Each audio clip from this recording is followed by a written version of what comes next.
her for the last 2 years or so. Once these girls they say my fiance, it's a wrap on anything that the dude does is stupid, any kind of abuse, any.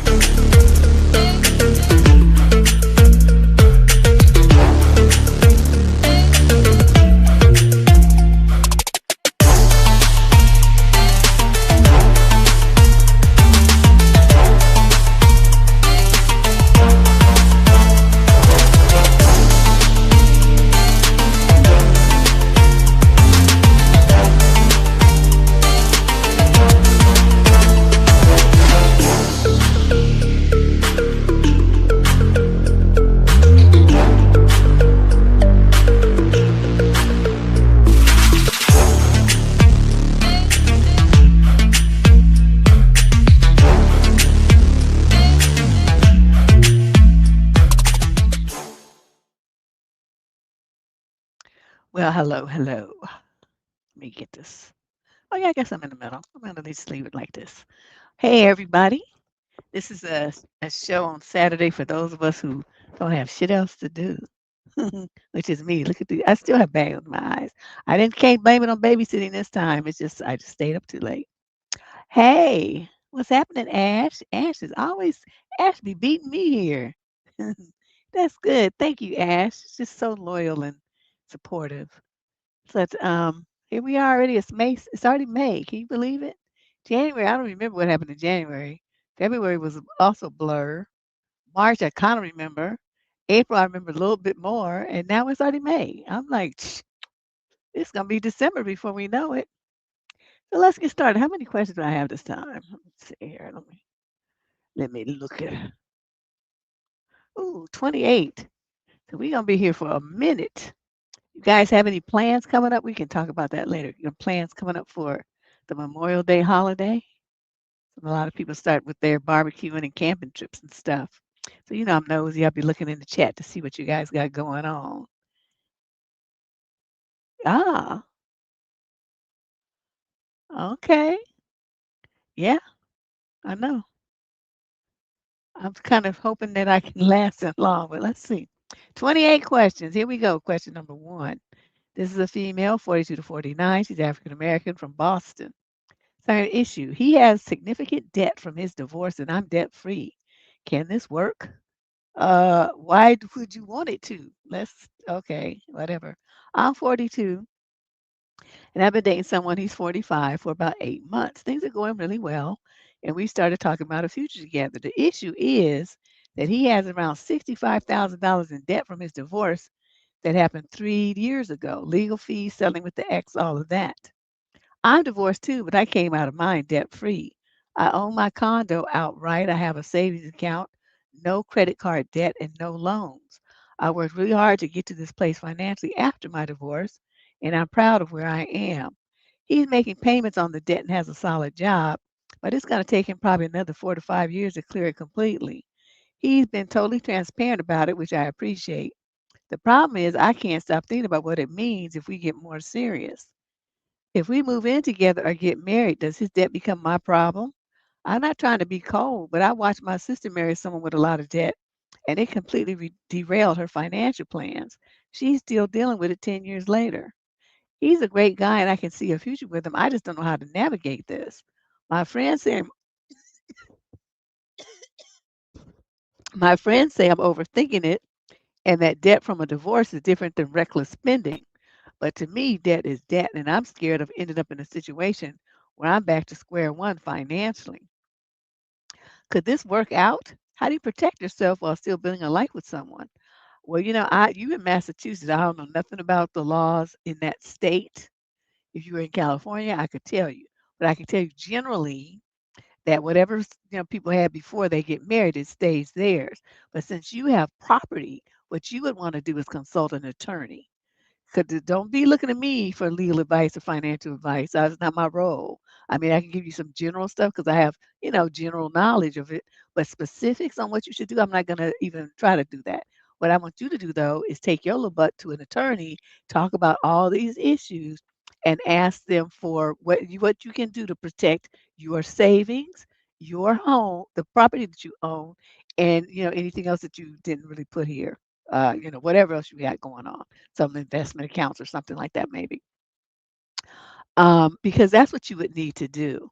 And most likely, like here in California, they call it a quick claim deed, which is you marry somebody or get in some situation, they sign this document that denounces any claim to your real property. Now, normally that's when people still making payments on stuff, and they might think that there's going to be some commingling of community assets. But in your case, I wouldn't care. I would do it anyway. They might advise you to put it in some kind of trust or something. I don't know. Like I said, I don't know what's going on in Massachusetts about this kind of stuff. But before you make a move in that direction, I suggest you get a serious legal consultation. That's what I suggest you do. Tell them what is going on with dude and how can you protect yourself from risks. And, the main thing is he only got one job. Yeah, I mean, he only got one job. He need to be having two to pay that off. He need to be working double time. Let's see, does he have children? Let me see what you say about that. He got a divorce. You don't say anything about children. So then that means he could definitely be doing two jobs. Okay, one to go towards that debt and one to live on. So if I were you, I wouldn't be thinking about marrying somebody with $65,000 in debt from a divorce. 3 years ago, I mean, what was the debt originally? I mean, has he paid that down? How much has he paid it down in a 3-year period? So you didn't say all that. I'd want to know answers to that kind of question. See how dude is rolling through this, and you talking about 4 or 5 more years to clear it. He wouldn't be dating me. That's all I can tell you. I'm not going to do it because if you move in with him or marry him, see you'd be filling in the blanks. Because anytime he said, "Well, I had to pay this and I had to pay that," I'm paying, then you would be in a position where you would have to step up and spend your money to cover those holes, like for his, mortgage or his car note or he need gas in his car, he needs whatever. He's going to be looking at you to cover it. Even just buying groceries and stuff to feed him and any kids he may have, which you don't really discuss in this letter. But I'm just saying, if that is the case, child support, help with the visitation. There's a lot on the table here you didn't mention, but I'm just putting this out there because those are things that you and anyone else listening to this should be considering before you marry somebody who's got almost $100,000 in debt. I'm just not about that life. Can't do it. I just, you all know how long it took me to go get a car, and I really needed it. But I was determined because my car was 22 years old when I sold it. Still ran great and everything, but I'm doing the kind of work where I go to clients' offices and stuff, and I'm pulling up in my little bucket. Like I said, it ran great, but the body had a little ding or two, and I got it fixed, but it just never looks the same. And so, it was time to upgrade my arrival vision or whatever you want to call it. And so I did, but it took me 4 or 5 years to wrap my mind around the fact that I would have a car note for a couple of years. I was not happy. Still, sometimes I look at that car, and be like, why did I buy this car again? Oh, yeah. Mhm. Question number 2. This is a male, 28 to 34. He's Asian from San Jose, California. Some of the issues. How do you have, quote, game as a 37-year-old man? I'm newly single after a 2-year relationship ended. Never married, no children. Live in a large Bay Area city where it's normal to be single in your 30s. Yep, a lot of singles in San Jose. I've been in relationships where more often than I haven't. I've struggled with the idea of being single as a 37-year-old guy.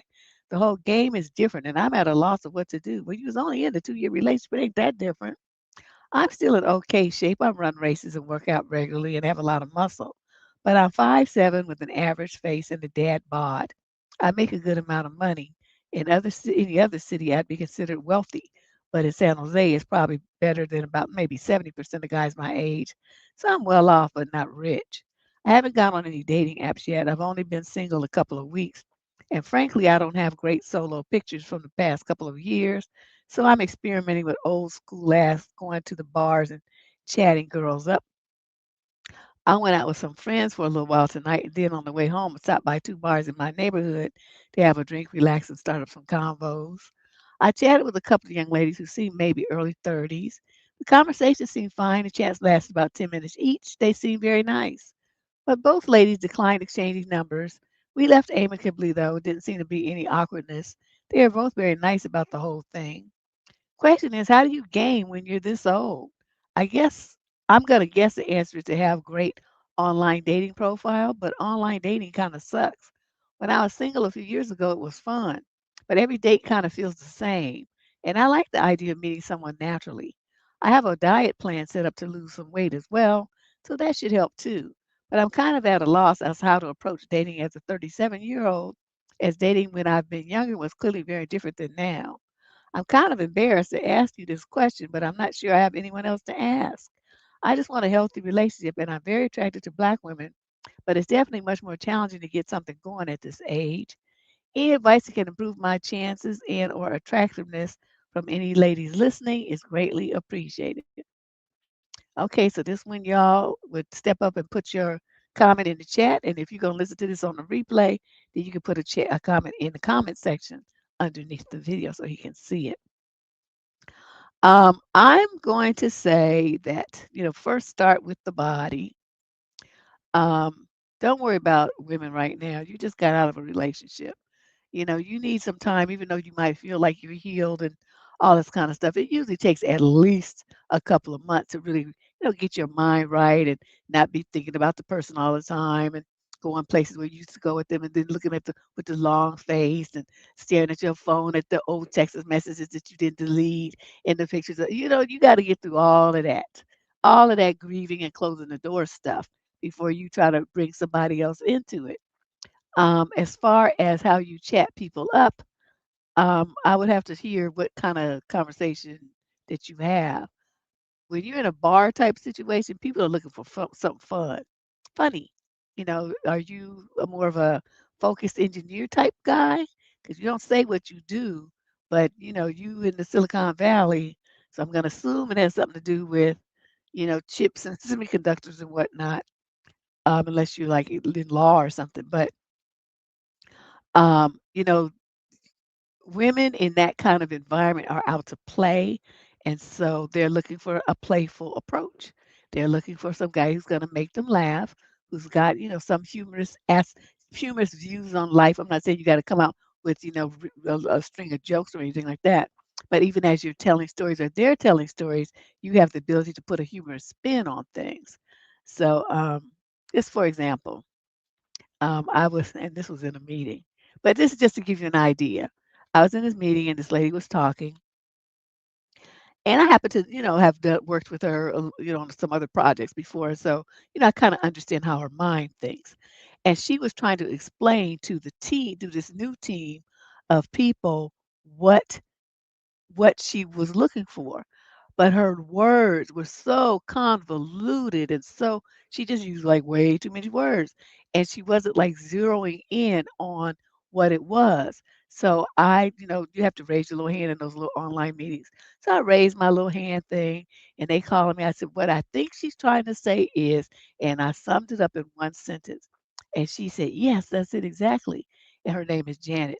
I said, yeah, that's because I speak Janet ease. So everybody in the meeting laughed because people were looking tense because they weren't understanding what she was saying. She was getting frustrated because they weren't understanding what she was saying. So that little comment that I made, that little joke about Janet Ease, um, broke the tension.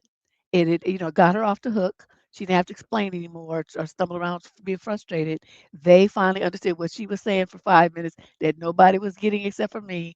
And so we were able to move on. So if you have the, ability to do stuff like that as they're telling you stories, just make little one-liners or whatever that make them laugh, that are witty and intelligent and insightful all at the same time, then you got them. It's not a woman in this world that wouldn't give you a number if you can do stuff like that.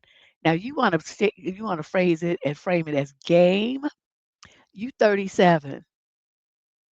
You don't need to be trying to have no game. Okay, you're a wealthy, mature, educated, successful guy. This is not the time for you to be trying to turn yourself into a hood rat. Okay, this is not it.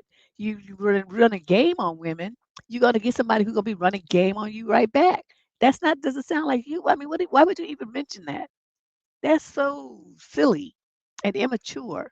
I know you desperate and you just picking around trying to find a way to get back into a relationship, but I'm telling you, dude, slow your roll, take some time, and think about the kind of woman that you want. Where did you go wrong with this other chick? I mean, she must have seemed good at first, right? You was with her for 2 years, but something happened. Figure out what happened, what went wrong, so you don't make that same mistake.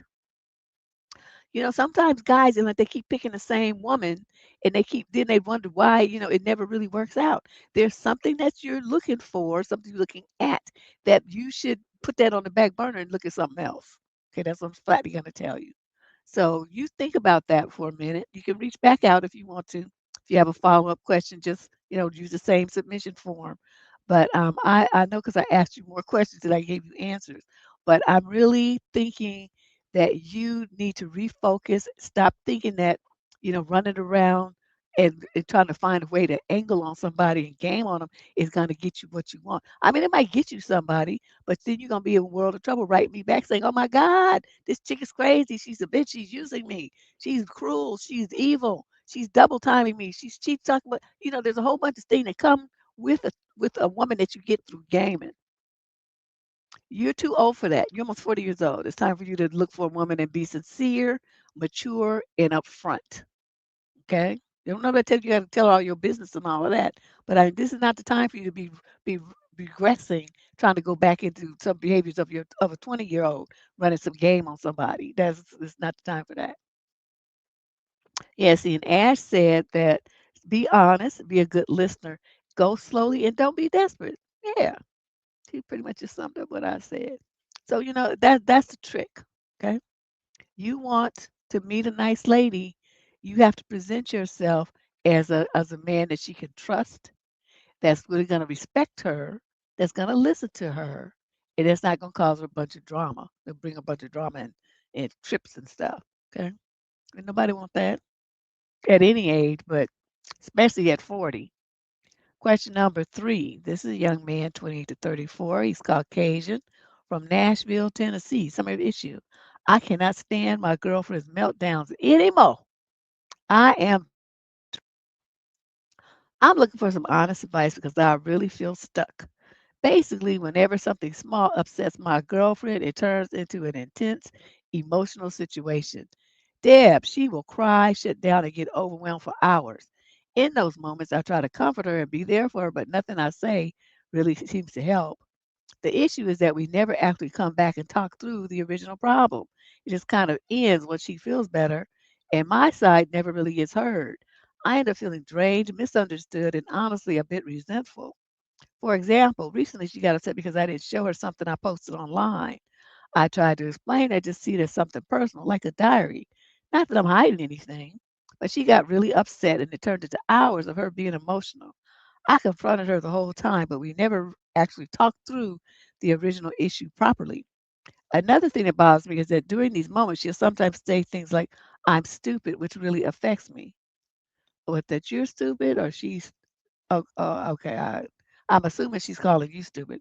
At this point, I feel like I'm constantly walking on eggshells because I know if I say the wrong thing, it will turn into this whole situation again. It's gotten to the point where I'm not even excited about future plans like trips together because I'm worried this dynamic will keep happening. I don't want to just give up on the relationship. I care about her and I really want to fix this. But I also don't think I can keep going like this long term. Do you think this is something that can be worked through, or is this more of a compatibility issue? Well, you don't say how long you've been dealing with this nonsense and this crazy chick, which is really, women always say how long they've been in a relationship. Men rarely do. You guys get right to the problem, which I appreciate. But in this situation, I would need to know how long this has been going on. Was this her behavior pattern from the beginning, or is it something new? So you left out some vital details. But what I'm going to say is this: you're not stuck. You just don't want to go back out there where you be coochie-less. Because even if she crazy and stupid and she calls you names and all this kind of stuff, you can still sleep with her. And that's what you're afraid of. You ain't tricking me. I know these I can read between the lines of all you young men's letters. I know what's going on here. So you will take disrespect, you will take your nerves getting worked, and you will take her acting like a fool because she sleeps with you. That's what's going on here. Because if you really didn't really want to be bothered with this nonsense, there's no way in this world that you would have put up with this for more than one time. she would have flipped out and you would have looked at her and said, you know what? When you grow up and know how to use your words, I'll call me and tell them I'm out. Boop, deuces. That's how a man conducts himself when he ain't putting up with no bullshit. You, and this, I mean, you make it sound like it's been going on for a while, but you don't say exactly how long. So I really don't know. But you just like, let me explain how this would have gone if this was me. Okay, so she could for that she posted this. She upset I didn't show her something I posted online. I tried to explain. I just see that something personal like the diary, not hide anything. She got upset and it turned into hours of her being emotional. And you comforted her the whole time. I would have said, fuck you. It's what I'm posting on my page. Don't have shit to do with you. And so you go in there and cry if you want to. I'm leaving. And I would have got up and left. And she would have sat there and had to comfort herself. But see, what you're doing, you don't understand what you're doing. When people exhibit bad behavior and you reward them with attention, affection, and stuff like that, what you're basically doing is reinforcing that behavior. So they learn, you're teaching them this, that if they act this fool, they do these weird, stupid behaviors, they're going to get a benefit from it, which is you paying her attention and comforting her for hours and all this kind of stuff. I know you think you're being nice and a sort of supportive boyfriend, but what you're really doing is teaching her that you respond to her acting a fool. What you were supposed to do is draw a hard line and tell her you're not gonna put up with that shit, and that if she wants to keep acting a fool like that, she got to one more time, and then the relationship will be over. Because one thing you're not gonna do at between the age of 28 and 34, which you don't say exactly, but still, that's too old for that. It's too old to be acting like that, and then to putting up with that. So you want an adult female as a partner, not somebody who lays down and throws tantrums like a 2-year old. And then I would have, like I said, I would have walked out and left her there. Okay, then she said, "Did she call you names?" It's like, oh no, that's when you get cussed out. And then if this says you said you feel like you're walking on eggshells because you know if you say the wrong thing, it's gonna turn into this big deal. I mean, it's like you're basically in an emotionally abusive relationship with this girl. So what you need to do is figure out how long you're gonna put up with this and then go and break up with her. That's where this is going. You're just not ready to go yet, but that's the direction. You're going to have to leave her to save yourself, your dignity, your self respect. You're going to have to leave this situation. All right. Let's move on. We're on question number 4. We got 28 questions tonight, which is 3 more than we usually do. Ah, question 4. This young lady's 28 to 34 from Derby in the UK. Summary of issue. I'm struggling with my daughter's hurtful behavior and its effect on us. Hi, Deb. I really need some advice about the relationship I have with my 10-year-old daughter. She was diagnosed with ADHD last year, but I suspect, like myself, that she is AUDHD. Okay, I don't know what that is. Ever since she was about 5, she has told me in outbursts that she doesn't like me as a mom. She now usually says something along the lines of, "What kind of mother are you?" She's 10 years old and she talks to you like that? What kind of mother are you? I wouldn't expect a mother like you to care about me, etc. She has no friends at school because she is verbally unkind in situations, and now no one wants to be her friend. She hates her sister. I am really struggling, and I hate this, but it's affecting the way I feel about her. She always ruins any family day out because something will happen, and then she will become very dark and unkind. I have fought so hard for her to get her to diagnosis, to explain to everyone so they understand and make allowances. But at the end of the day, people don't want her around because she becomes verbally very scathing. The words she says to me are now starting to affect our relationship. I've tried so hard to just accept as part of the ADHD. I myself have the same thing, but I've never been unkind to people. She keeps making comments about me being a rubbish mom because I don't make her feel the way that she wants. But I literally can't. I have another child. She wants me to love her more than her sister, but I can't as I love them equally. She looks me in the eye and just tells me I'm not like a proper mom like everyone else has. But then everyone else's children aren't behaving like her. There isn't a single person who she likes because eventually they do something to upset her and she burns the bridge. I don't know what is happening. Do you have any advice for me? You better see a child therapist. Is autistic with ADHD. Oh my God, are you kidding? Thank you, Grace. I had no idea. Well, that's like a double whammy. Let me go back to this letter and see, because that's kind of rough. And she's only 10. Wait till she hits puberty. It's gonna be on like Donkey Kong. Um, she told me that she doesn't like me as a mom. That's what you're supposed to tell her. Mothers are not here to be liked. We're here to raise you up so you get the fuck out of the house when you become an adult in one piece and know how to take care of yourself. That's my job. My job is not for you to like me or for me to like you either. And that's the reality of it. Parents and kids don't pick each other. I mean, you love them because they're, your baby and everything. But by the time they get 10, 12 years old and start acting a fool, especially if they start doing some criminal stuff that, impacts the family finances, reputation, they end up in prison. Everybody hates you because your kid done something horrific to some other family or something. I mean, it becomes like a whole thing, and they don't understand how their behavior impacts other people that are around them. So then she says, well, she has no friends in school. So when she started talking about how that you don't like you as a mom, I would have had to tell her, like, well, guess what? Nobody likes you. You don't have a friend in this world. And why you think that is? See, what happens, I think, with a lot of these parents is, you have these kids with these diagnoses and they treat them like they have, with kid gloves. No, they need a dose of reality because what's going to happen when this little girl gets out into the world, like, especially by the time she gets to high school, she's going to be acting like that. Kids are going to beat her ass.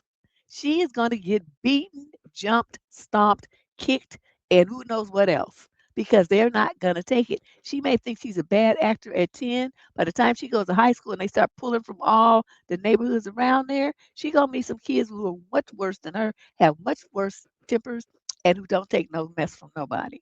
And she going to get her ass kicked. And that's when your daughter is going to learn a very valuable lesson about keeping her mouth under control. Okay, so then you say, you do all this stuff, you fight for her and you do all this stuff. Mm-mm. I tell you, even my mother, okay, well, she and I don't have AD, all them different things. But one time, I'll never forget, I was 4, and I was mad at my mother, and I told her, which is the worst thing I could think of as a 4-year-old, I guess. I said, "Well, you're ugly anyway." My mother, the savage, said she didn't even look up from her magazine. She says, "Well, everybody says you look just like me, so you must be ugly too." Okay, my mother was a savage.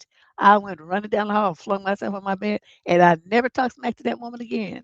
And so that's the kind of thing that you, as a mother, you're being too gentle with her.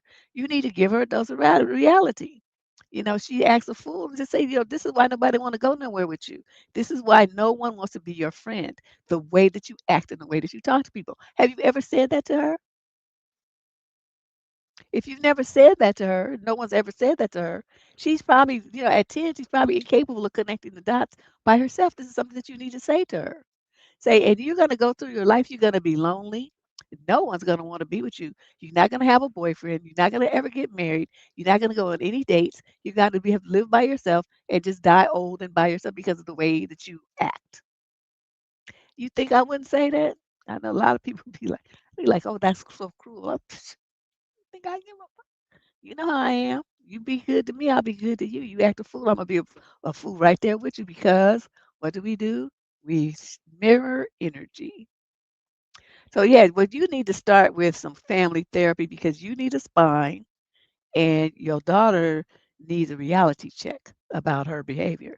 And like I said, the main thing you could do for her right now is just to tell her. It's like, I've been thinking about something. The way that you act, that's why you don't have any friends. That's why you can't go anywhere with anybody and you just destroy all the joy in the room. You're just a fun sucker. You're a horrible person. You act awful.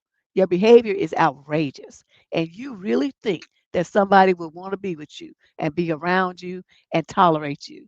Nobody can stand you because of the way that you act.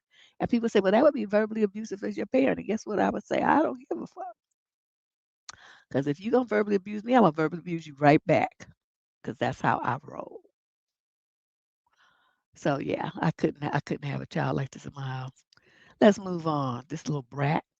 Question number 6. This young man's 22 to 27 of mixed racial heritage from Norfolk, Virginia. Somebody issue. Why do women do this? Oh God, we can talk about this for years. Okay, so I'm 27 and I approached a woman at my gym about 2 weeks ago. I asked her for her number and if she'd like to hang out, and she said yes. Okay, I'll get back to this in a minute. When I texted her, she seemed enthusiastic about meeting me. We set up a date and a time, both of which she suggested, and we planned to meet at a restaurant, a famous chain, not a specific location, 3 days out.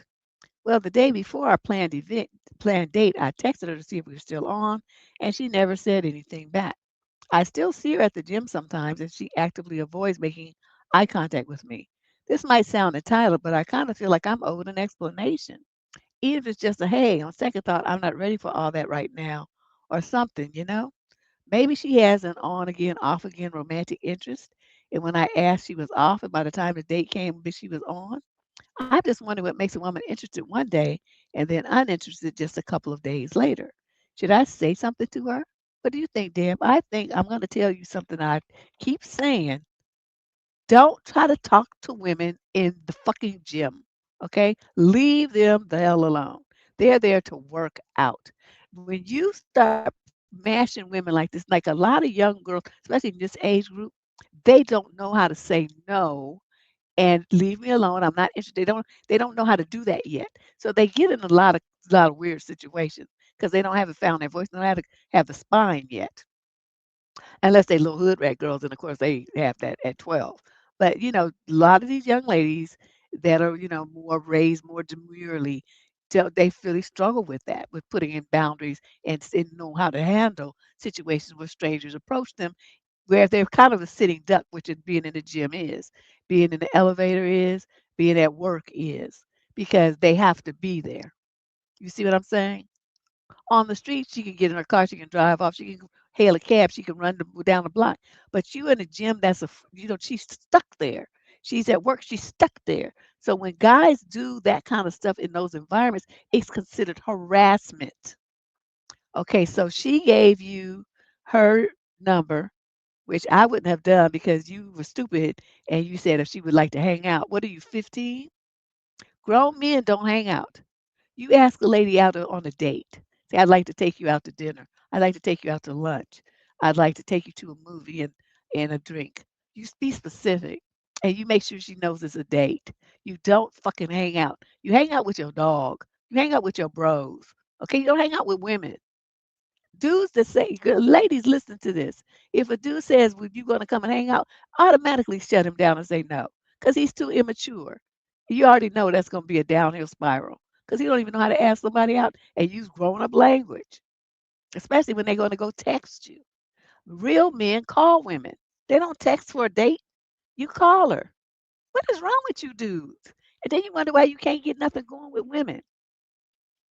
Oh, Lord.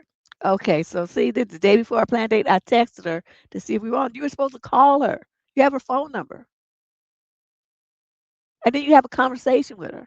And you tell her, oh, I was thinking about we're going here and there and blah, blah, blah. What time should we get together? Because you said you didn't say a specific location and you didn't say a specific time. So that's what you would have covered in the phone call. But it said you just texted her. I would have ignored you too. And so now she doesn't want to make eye contact with you at the gym and you feel like you owe an explanation. No, your ass does not. The explanation that you need is, yes, what I said, is he 15? You know what I mean? That's the high school kids use that language. He's almost 30. Talking about hanging out with somebody. Sucker. So, what was I saying? Hold on a second. I got distracted looking at the screen. Oh, you feel like you owed an explanation. No, you don't. The explanation that you have is that you fucked up by chasing somebody down in the gym. Okay, don't do it again. The only thing you could do is go up to that girl and say, you know what, I'm sorry I bothered you and put you in a position like that where you felt pressured to give me your number and all that stuff. I will never do it again. Don't have to feel like you have to be awkward or anything around me. I understand I messed up and I want to apologize. And then you walk away like a G. Now, if you did some shit like that, she might even have second thoughts. Most likely she won't, but at least she can stop being awkward around you and you guys can go back to, just working out at the same time like you have some sense. That's what you should do. But I'm telling every dude listening to this, when you see a girl, I don't care how fine she is, how fly she is, whatever, she is there to exercise. She's not there to deal with you. She don't care about what you like, what you want, what you see. She's there working out. Okay, that's some of these women. That's our only me time. We have kids at home. We have husbands and boyfriends or parents, whatever we have, homework, job reports we got to do. That's our me time. That's our break, our stress reliever. And then here you come, wanting something and getting all in your feelings about it when somebody tells you no. Men just really, other the older dudes really need to do better with training these young dudes about proper timing and places to do stuff. Now, some gyms used to have like singles night. Okay, it was like they would have wine tastings and stuff like that. Okay, that's different. That's like a gym nightclub kind of environment, and everybody there is coming to meet somebody. That's different. But on the average, just a regular old workout day, nobody's there caring about you and trying to get your swerve on, and you shouldn't be looking at the girls like that in there anyway. Pay attention to your workout and get your ass up out of there so other people can use the equipment. Just stupid. My God. Why do I have to keep saying this so many times? Question number 7. This young lady's 22 to 27. She's Caucasian from Rochester, New York. It's just some of these people, some people check that box and some people don't. Summer issue. What do I do with my life after getting fired? Ooh. My summary may sound super dramatic, but I could really use your advice. My situation, I was fired after 5 years working at a multinational company in December. I have been unemployed since. Initially, I saw it as a positive thing. I was getting close to burnout. I wanted to change jobs anyway, and I'm lucky enough to get unemployment money each month. I've always been pretty good at saving money, so economically, I'm not stressed or in a rush to find any particular job. This puts me in a lucky spot where I can really take the time to think about what I would like to do with my life and also enjoy life a bit, which is what I did the past 3 months, traveling, doing my hobbies, etc. But the problem is I have no clue what to do now. The fact that I could literally do anything, open a business, look for another multinational 9 to 5 job, work for an NGO, etc., makes me feel dizzy. And I cannot figure out what I would like to spend my time with. What would you do to figure out your next career path if you were in my situation? What are the steps you would take? Thank you. I'll be listening for your answer. Well, I would make a list. You got money, so you're not pressed. I would make a list of where my interests lie. If you look at your life, say you project where you at 5 years from now, what would you want to have accomplished? See, that's how you do, when you want to do like RBAs, you start at the end and then you work backwards. So, what's the goal? What is it that we want to accomplish? Okay. Then you look at what steps you need to take to make that happen. So right now, see, you on the front end. Well, what do I need to do? That's not the move. You flip it. You look at where do I want to be? Where do I want to be in 5 years? What do I want to have under my belt? What milestones would I want to have reached? What awards will I want to be won? Where do I want to be living on this planet? You think of it like that. And then you do the steps that you need to do to get there. That's how you do it. That will give you a map. It's like you hard to know where you're going if you don't have a destination, sir. You just want to just flip around and say, "Oh, I want to go somewhere. I don't know where I want to go. I don't know how I'm gonna get there. I don't know what I want to do when I get there either." But and you expect me to give you an answer? So I'm gonna just tell you that you start there. Okay, I don't know what your interests are and what you think about your future and what you're trying to do, but that's what I suggest that you do. Okay, if I were in your shoes, he got money though. He got money in the bank. He saved, so he's not stressed. He's not pushed. He's not pressed. So you do it that way. All right. You getting unemployment too, but been enjoying yourself, relaxing and traveling and stuff for the last 3 months. You ought to have an idea if you get still about where you want to be in a few years. Okay. Do that first and then start planning step by step how to make that happen. Question number 8. This is young man 28 to 34 from Oxnard, California. Summary of issue. My girlfriend gets very upset over small things, expects me to fix it for hours. I am exhausted. What do I do? Oh, this is like the first dude.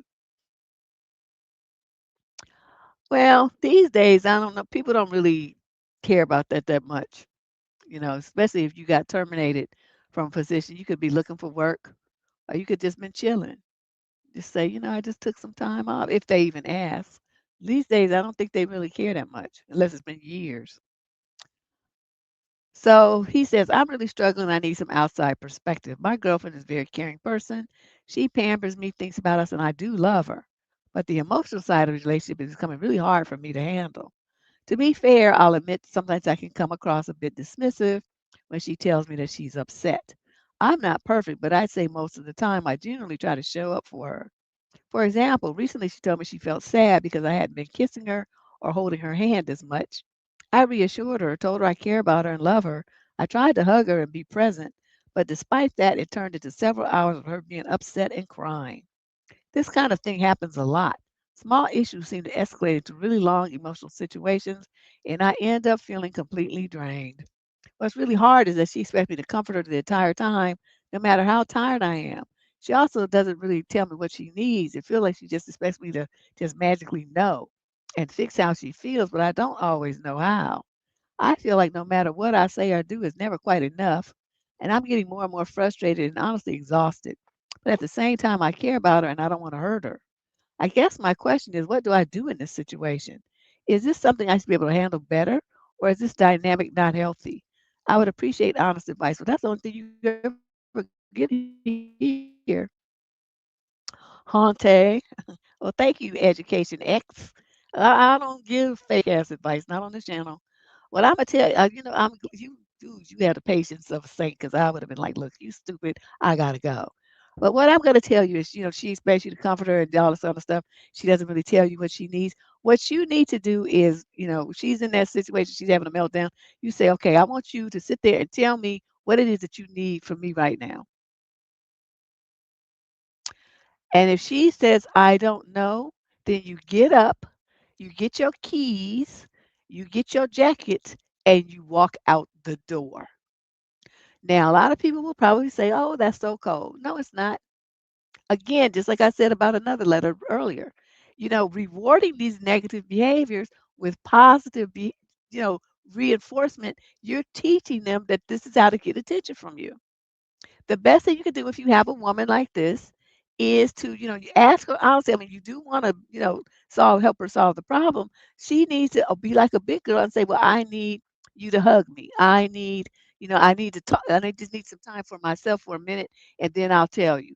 I need you to listen while I explain this to see if there's a better, I should have handled it better, or if there's a better way for me to move forward from here. There has to be an adult way to handle problems and issues when they come up. You don't just dump your shit on somebody and sit there crying like an idiot. No, I mean, you dudes that write into this I swear, y'all just are saints or something. I just cannot believe the drama and the trauma that you take from these girls. Ain't no pussy that good. I'm sorry. They just can't even imagine why you would put up with some of this crap. I mean, one or two times. By the time she did that, the third time, she three strikes you out in any game, and I would have had to leave. So you start there. Okay, the very next time she does it, you sit there and say, "I want you to tell me what you need from me right now." If you cannot tell me in a way that makes sense, then I'm going to get up and I'm going to leave while you work it out by yourself. And when you work it out by yourself, then call me and I'll come back. Until then, I'm going to be gone and you figure it out. Okay, and then you get up and do that. Now she's not gonna know what to do because it's gonna be unusual. It's gonna be different. You're gonna be, handling things different. She's not gonna know what to do, what to say. She's gonna be confused. Be like, "Oh my God, what happened? What's happening here?" But that's what you need to do. You need to get a strong spine and stop letting her run you like this. Oh Lord, you little dudes are so cute. I mean, it sounds like you guys are nice. You're nice kids. You've been raised well. It's trying to show you care and be supportive and all that kind of stuff.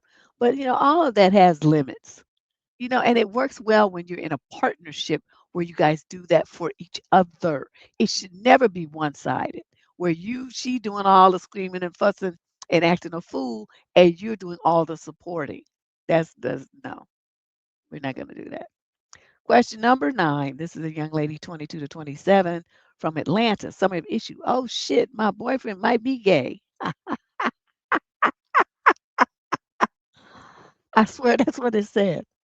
I'm currently dating this guy, and we've been dating. Wait a minute.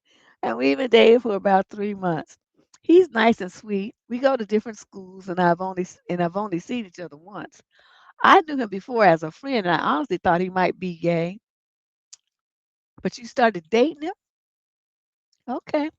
A few days ago, he had a mental breakdown over text and sent me paragraphs and paragraphs. And one of the sentences that caught my eye was that he had caught feelings the first time we met and that he thought I was pretty. Of course, you're going to catch that. You're going to catch that over all the shit he said about his gayness. Yesterday, my brother had gone skating and saw my boyfriend and asked him straight up in his face if he's gay. And my boyfriend said, maybe. I'm sorry, this shit is funny. My boyfriend said maybe, and even when we got together, I was questioning whether he was using me as a cover or something. He's genuine with his words and action, and he even crocheted a bouquet of flowers for me on Valentine's Day. I do love him, but I'm worried that he might not actually be into me. He ain't.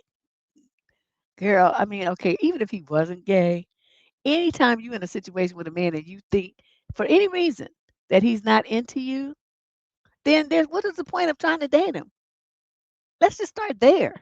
Just on the strength of because he's not really into you.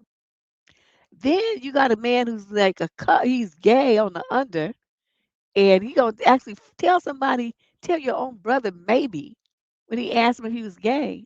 Why your brother ask him that though? Is your brother gay? Was he trying to,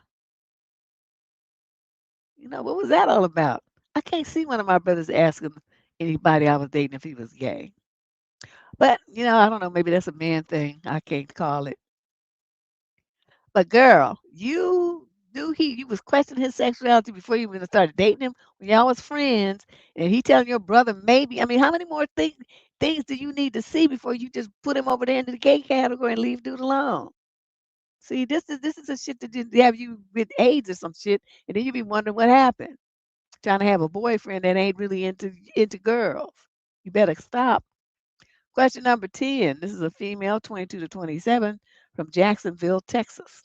Third issue. How do I stop being jealous of my friend who gets asked out by men a lot? I know I sound bitter. I don't know why I get jealous. Well, she black because she used that word. Maybe it's because I want male validation. We are both 22 years old. She is obviously more pretty than me and gets asked out a lot. Like just last month, she got asked out 4 times, two of which were literally random people who saw her walking on the street and found her pretty. I feel terrible for feeling this way about her. So how to not feel this way? Okay, yeah, you right. That last letter was a hot mess, and so is this one. Okay, I'm gonna say this. Do you think that every clown that sees a pretty girl on the street and talks to her is worth 2 cents on credit? You are mistaking quantity with quality. Oh my God, I just want to choke you. Just somebody need to invent a way to choke people through a computer, and it would be like he would be an instant bazillionaire. You are just being really stupid right now. You looking at the fact that your friend is getting harassed on the street by clowns, and you putting chalking it up as something that's desirable.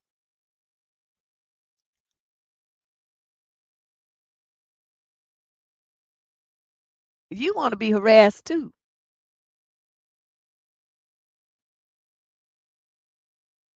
You don't realize how bothersome it is when clowns come up to you and want to get your number and quote holler and all this kind of shit. Ain't nobody interested in them fools. First of all, any man that would think he picking up a woman on the street like that is garbage. Men who are about something, gentlemen, don't walk around on the street picking up women or even trying to. So that alone should tell you that these guys ain't shit. Okay? They ain't shit. Men who do that kind of stuff are trash. Okay? They are literally gutter trash on 2 legs. That's not how you meet somebody. With class and style, that's not how you do it. Girls who let themselves be picked up on the street like that are questionable as well. You have issues with your self-esteem. There's no way in this world you should let some rando that you don't know shit about, could have just got out of jail 15 minutes ago, is from doing a 30-year sit down or something, that's come up to you and want your number and you give it to them. Yeah, they look. Are either that, or they're looking for that along, or they're looking for somewhere to stay, or they're looking for somebody who's dumb enough to give them some money, somebody who's dumb enough to buy them some drugs, or somebody who's just gonna let them trick her into doing some stuff so he can use her to make some money. I think the polite word now, they don't call it the PIMP no more. They call it trafficking, but it's the same principle. So when a guy approaches you on the street, that's what that's about. It's one of them games being run. He's trying to see where you fit in one of them categories. That's why I always tell young girls, don't let men pick you up on the street. They try to talk to you and say, yeah, I'm busy. I don't have something, whatever, or whatever you're gonna say. You do not allow men to do that to you. Any dude doing that, he's got a pimp mentality. He out there trying to figure out a way to use you. Not to say the men that you meet in other places aren't either, but I mean, they at least have enough sense to try to pretend that it's something else. The ones that approach you on the street, they ain't even pretending. They shit is straight on, just right up there on Front Street. And you girls, and it's really sad. I mean, I hate to be the one to have to tell you this because so many parents don't teach their girls this stuff anymore. I don't know. They like the kids are raising themselves. I mean, we did a lot of that too in my generation. We like right after the early Gen X groups. And you know, I wouldn't say feral, but we just was outside, just doing shit, but we would be a big gang of us. So nobody was gonna do nothing too funny style because it's like 12 kids and they all, could fight. And some of them had weapons. So it wasn't gonna be too much funny stuff going on. But these kids these days, their parents, they keep them in the house, they keep them sheltered, they don't tell them nothing, and the kids get in all kind of situations. But young ladies, men picking you up on the street, don't let them do that to you. Okay. And like I said, if you forgot what I just said, you rewind this video and you listen to those reasons. It's going to be one of them five why he's trying to holler at you. He's trying to find a weakness, trying to find out where your mind is, what kind of street sense you got. What's up, Sliver? This ain't the lick. And you sitting up there being jealous of her, you don't have the sense of a bird. Get your shit together, chick. Question number 11. This is a female 42 to 49 from Nottingham, England. The male in this issue is 50 to 56. Summary issue. How can I encourage my boyfriend to get a job so I can recover from burnout and chronic illness? You kick his ass out. I'm 44, self-employed, and have been the sole financial provider for about 6 years after my 56-year-old boyfriend of 18 years lost a job. Who has a boyfriend for 18 years? I cover all the bills and have basically worked nonstop to keep everything going. No holiday, working at least one day every weekend, as well as weekdays. Sometimes I get up at 4 a.m. to start projects and work until 9. It's not even a great paying career, and I certainly don't enjoy it. In fact, I loathe it. I also have an autoimmune disease made worse by stress and work travel, and have been in a constant flare up of pain and fatigue for the past 6 months. I'm also completely burnt out. I'm not sleeping. I'm feeling physically and mentally unwell all the time, and I'm not coping anymore. I'm barely functioning. He's applied for some jobs he likes the look of, but not been successful. But he's not applying for just any job to help us get by and refuses to go to the job center. I think out of pride or shame. To be fair, he does contribute in other ways. He walks the dog, he does washing up, bends some laundry, and helps with small admin tasks. So it's not that he does nothing. He does do nothing. He would be doing those same things if he had a job or not, because he lives there. Your standards are underground. But financially, everything has been on me for 6 years. Because I'm self employed, I can't just take sick leave. If I stop working, I lose income and I risk losing clients. I feel like I just need a few months to recover before I completely crash and burn.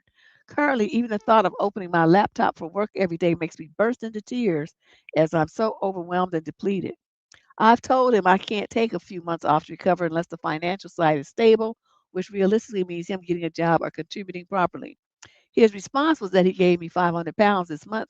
He did for the first time in 6 years because I've been vocal about there being too much pressure on me, and I guess he raided his pension pot and that he could keep doing that for a few months. That doesn't even come close to covering our monthly costs or reducing the pressure that I'm under. What's hardest is feeling like he doesn't really see how bad things have gotten. I've pushed through for years and now I feel like I've hit a wall. But it feels like I either have to get cancer and die before he'll get a job. He also keeps asking what I'd do if he wasn't here in the day because he's at work. Like I would manage to walk the dog. But the only reason I can't sometimes now is because I worked myself to the bone. How can I help him see that this situation isn't sustainable and encourage him to get a job? You give him an eviction notice and you tell him that you have 2 months to get a fucking job or you got to get the hell out of here. Because I can do all of this by myself and have much less expense because I want to be feeding two people and all that little Mickey Mouse shit you do, like laundry and some dishes and walking the dog. I can do that myself. That's not contributing anything. You are a grown man and you've been living off a woman for 6 years. This is some bullshit. I don't even know why I let you get away with this for all this time. But you got 2 more months, and after that, I'm gonna get you the fuck up out of here. I don't care if I have to hire some thugs to beat your ass to make you get out of here. You're gonna get the fuck out of my house. Yeah, that's what I would tell him. Well, I mean, he's been living there. He's got residence. You know how they you have to do it. You have to do it by the law. So whatever the eviction process, whatever where is she living? She's somewhere in the UK. I know that part. Oh, Nottingham, England. Okay, whatever their process is for, getting evicted, she would have to follow that under the law. So she can't really just throw them out like that unless they have that policy. I mean, I don't know. But, here people are, you're required to give people at least a 30-day notice. And so I'm just, kind of judging it on that. It might be longer, it might be shorter in Nottingham. They might not have any at all. I don't know because I don't live there. Never been there. Don't know nobody there. Never had any reason to even look up nothing on the rental laws in Nottingham. So I'm clueless. But I'm just saying that is the process that you would follow to make sure that all your I's are dotted and your T's are crossed, and then you get them the fuck up out your house. Okay? If you have some kind of medical insurance, disability insurance, which as a self-employed person you should have, then once your doctor signs you off as, you need a rest for your mental health or whatever, then they'll pay you whatever that little stipend is from the insurance, which if you're not working, you should be able to match. And you know, you should be able to do that. Or maybe after he moves out, you can get a roommate. Help defray the cost that way if you have two rooms. Yeah, it's expensive here in California too. But dude is just chilling, and she been taking care of him. So he just been chilling for all these years while she just working herself to the bone. I wouldn't. I'm not. I wouldn't have done it. He would have had 1 month. And I was like, okay, well, you can't get no money by this next month. You need to get the fuck out. And that would have just been that. There's no place in the world that you adult males gonna live for free.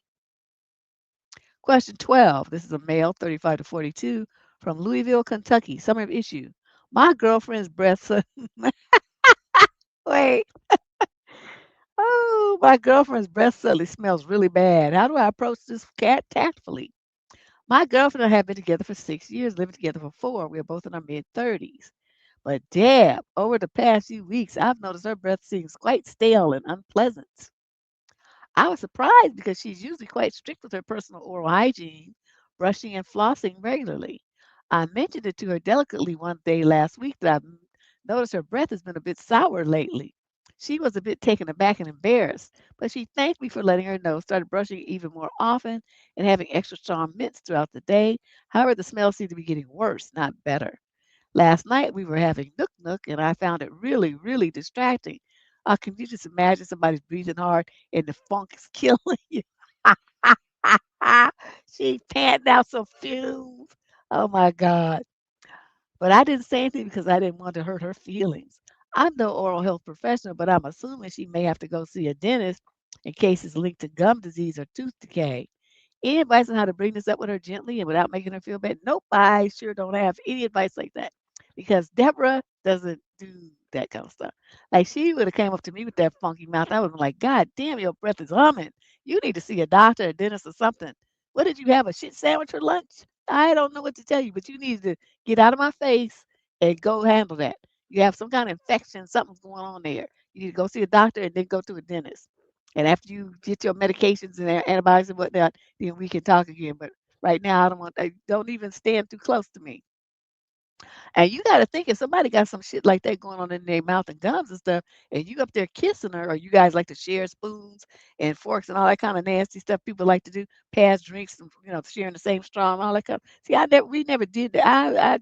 I get the willies and get the heebie-jeebies. I don't share stuff like that. You have your own fork, You have your own straw. We can share a drink, but you're gonna have your own straw. I'm not putting my mouth where yours is.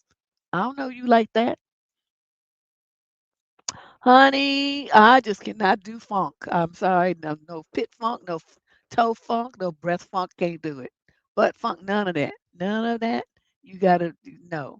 And so you asking me it to be gentle and not make her feel bad. I don't know how to do that. I'm just very direct. I just like, and the fact that she's been offending my nose for weeks to the point where I can't even sleep with her because she breathing and she's and I'm getting all that. Oh no, no, no. So she probably got she might have a sinus infection, some kind of digestive issue. There's so many possibilities. She needs to see a doctor though, because that's not normal. And the fact that it just started happening in the last few weeks is a concern. So she should take care of that because whatever's going on is festering in her body. I just, honey, I'm sorry. I just can't do it. I cannot be delicate when it comes to my nose. Question 13. We got 28 questions tonight if you came in late. 28 Candace to slam me with 28 questions. This young lady's 42 to 47. Well, I guess she ain't that young. From Raleigh, North Carolina. Subject issue. When are we too old for PDAs? I'm someone who really enjoys affection when I'm into a person. Holding hands, hugging, kissing their neck, even a little playful French kissing, running my hands through his hair. It feels natural to me. And I don't mind showing that affection in public. I'm also aware of context. I try to keep things appropriate depending on the setting. Recently, I was at a bar. There's dim lighting, great music, perfect vibe. And it felt like a natural place to be a bit more affectionate. But I was talking to a female friend, she's also 40 plus, about it. And she said people over 40 should feel embarrassed about doing that kind of stuff in public and should keep affection in private. I don't really see it that way. To me, affection isn't something that has an age limit. It's about connection, energy, and reading the room. As long as it's respectful and not over the top, I think it's perfectly fine to express it regardless of age. How do you feel about PDA in middle age? I think it's fine. I think it's fine, and I think it's just really hard for young people. I think to see that because I guess they think like past the age of 30 or whatever age they are. This maybe probably about 10 years out. That people should just stop doing anything physical and they don't sleep together. They just sit there and knit and crochet or so. I don't know what they be thinking. But I remember my little cousin. Oh, she had me crying laughing because she was talking about me. And at the time I was only like 40, 41 or 2 or something like that. Not definitely not old and didn't look old either. But she was, a teenager. And so she's like, I was talking to this dude and she's like, "Oh my God, you're gonna have a boyfriend?" I said, "Well, I don't know about all that, but I'll plan to get my swerve on." And she was like, "Oh my God, you're old. How can you?" Okay, like I said, I'm only like early 40. If you're old, how can old people do it? And then she said that you could just see the thought bubble coming up in her mind. And then she says, "That would be like rubbing two dry sticks together. It might start a fire." I laughed so hard I was on the floor because I mean she was serious too, but I was crying laughing. I said, "No, it's not quite that. It's not quite. It's not that bad." But yeah, that shit was funny. But in her little 18, 17, whatever age she was at the time, mind, that was like such an impossible thing. And it's like, we're like dried up sticks rubbing together. Oh my God, I was dying. Yeah, she's crazy. That girl, she's still crazy to this day. Woo! Okay, but anyway, that's the answer to that question. I think it's fine. Just keep it appropriate, especially around kids. Okay, just don't go buck wild. Be doing all that grinding and all that kind of stuff. Don't do that. Some kisses, hand holding, rubbings, hugging. That's fine. It's no big deal. I think more parents should do that in front of their kids too, to show that they still have, that the kids are a byproduct of that and not, and the parents still love each other whether they're there or not. And the parents will still have a good relationship whether they're there or not. And that, they don't stop nothing. And that's how you got here and shut up. So, parents, I think, need to do that reality check with their kids. Yeah, that girl's crazy. Okay, let's move on. Question 14 of 28. This young lady's 22 to 27 from Vancouver, British Columbia, Canada. Issue.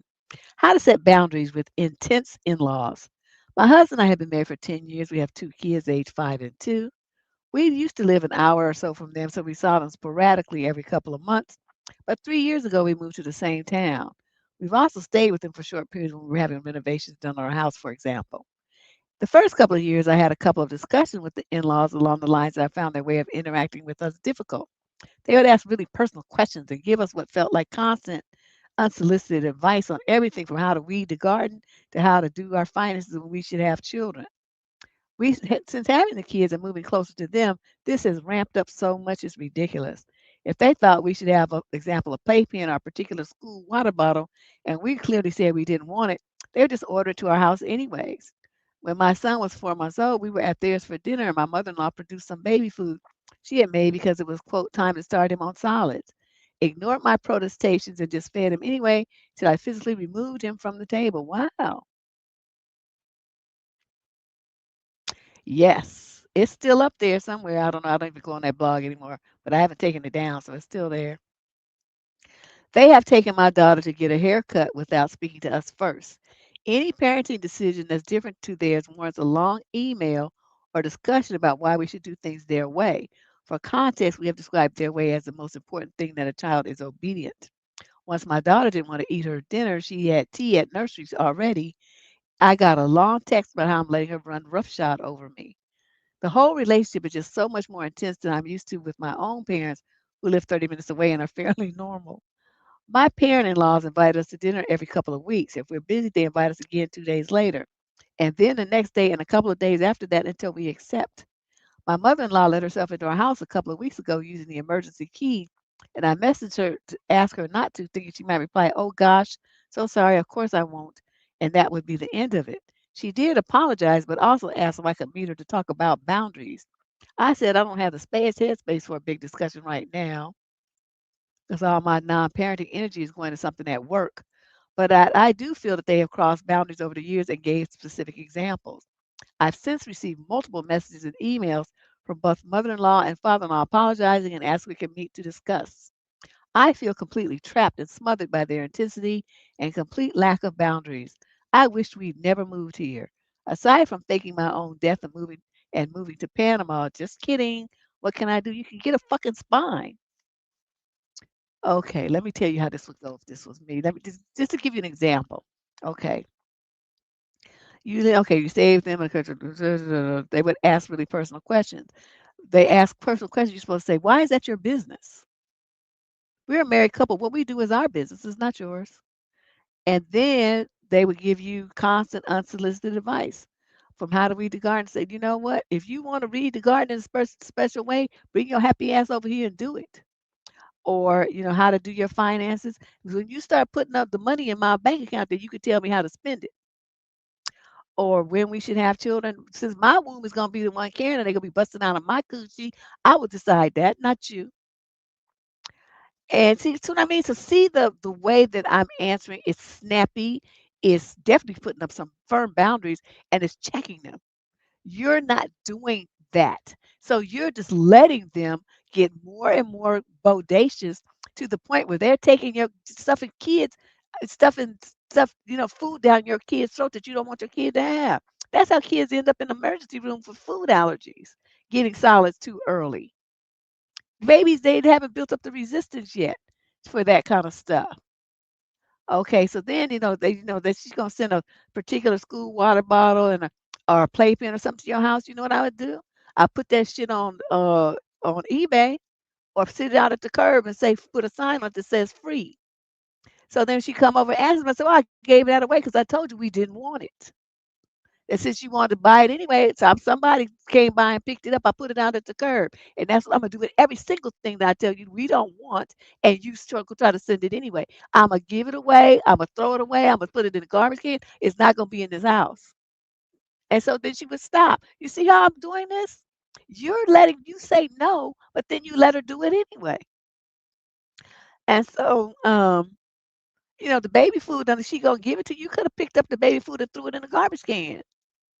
I mean, you picked up your kid, which I guess is good, but you could have just picked up the baby food and threw that away too.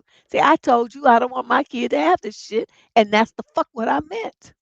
And then you throw it away right in her face. She would be all like, "Oh, clutching pearls and stuff." But guess what? I bet she would never do that shit again. And then you let okay. And then you said they take your daughter to get haircuts and do all this kind of stuff. Why are you letting people who have no sense of boundaries and no respect for your role as a parent and the decision maker to have any kind of autonomous time with your child? Why are you doing that? Your child should never be alone with these people ever until they old enough to like drive or something. Okay, so your poor parenting, your lack of boundaries, you're not protecting your kids from these people. And if these people are talking to you like this, that a child must be obedient, you can only imagine the kind of shit that they're doing to your kids when you're not there. Lady, what is wrong with you? Kids, I mean, when you just make your kid obedient just for no reason, it kills the child's spirit. Kids, I mean, you want them to, within a certain range of stuff, like you're not gonna run in the street, you're gonna pick up your toys, you're gonna sit at the table like you have some dances. Okay, those kind of things, yes, they must do those kind of things. But I mean, other than that, you got to give your kids room to make choices, make mistakes, to feel their way through the world and make decisions on their own. Sometimes it's gonna work out and sometimes it's not, but that's how they learn. They don't need to always do every single thing that you tell them. Well, you must eat the red jelly beans first. Don't eat the green ones. Let them decide what they like and don't like and stuff. And like even if foods, like my mother said, well, you're not gonna, you got to eat at least 3 bites of it. Even though I might like corned beef hash to this day, I won't touch that shit. It just looks like dog food to me. And she's like, you got to eat three bites of it, or you're gonna stay there at the table till you do. Well, at midnight, I was still sitting there, and falling asleep in the plate. And my father just had mercy on me because I had been sitting there for 5 hours. But my mother was very stubborn, and so was I. And so he, finally just overruled her and put me to bed. He came downstairs. I was still sitting there. He's like, "What in the world? You should be in the bed." I'm like, "Mommy said I can't go tell her." So yeah, he overruled and I went to bed and I never touched corned beef hash ever again in my life. I don't even want to see it. Disgusting stuff. So and then she let herself into your house with emergency key. You supposed to change the locks immediately. She don't need an emergency key. That's what they have locksmiths for. And guess what? Anytime there's an emergency, police will come and they will break the door down, or they have emergency keys that fit, like every lock in the world. So, I mean, there's no reason for her to have a key to your house. Take that. Don't even take it back. Just switch it because you don't know how many copies she made and gave to other people. So, you're doing all of this. You feel trapped and smothered. It's because you fucking weak. You sitting up there just letting this woman run all over you and your kids. I wish I would. I would wear this bitch out with my my evil spirit. Mm-mm. So you think about what I said and the ways that I would respond. I know you're not ready for that kind of level of savagery, but you need to do something different than what you're doing. This is ridiculous. Question 15, female 22 to 27 from Seattle, Washington. Summary of issue. This is my first time being set up with someone. What do you usually do next? So we were introduced to each other by mutual friends, and it's our first time in this kind of a setup. The conversation has been okay so far, but we're not really sure how to take it to the next step without making things awkward or forced. Deb, I know you've experienced being set up before. How did it usually go for you? Did you meet up right away or keep chatting first? What worked and what didn't? Any advice for first timers? Well, the first thing you do is, I mean, ideally, the couple that introduced you would set something up so it would be like a foursome or a party environment or something so that the meeting is more casual. But if you don't lack of that, they give you the exchange numbers, you talk on the phone a couple of times, and then you arrange to meet. Say, oh, well, let's meet up and go to lunch or, dinner or whatever.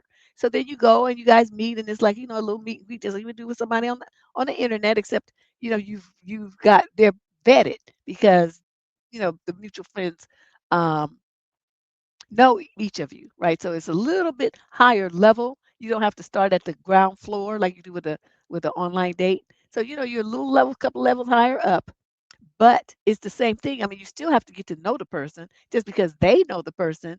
They mutually know this person. They don't know either one of you like a dating partner because you're just friends.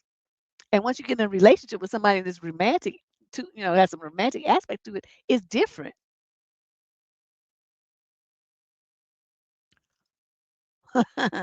No, Sliver, you're not the only one. I'll never forget that because I don't know where my mother got that shit from. It came out of a can, I think. I can't to tell you the truth, I don't know where she got it from, but I thought it came.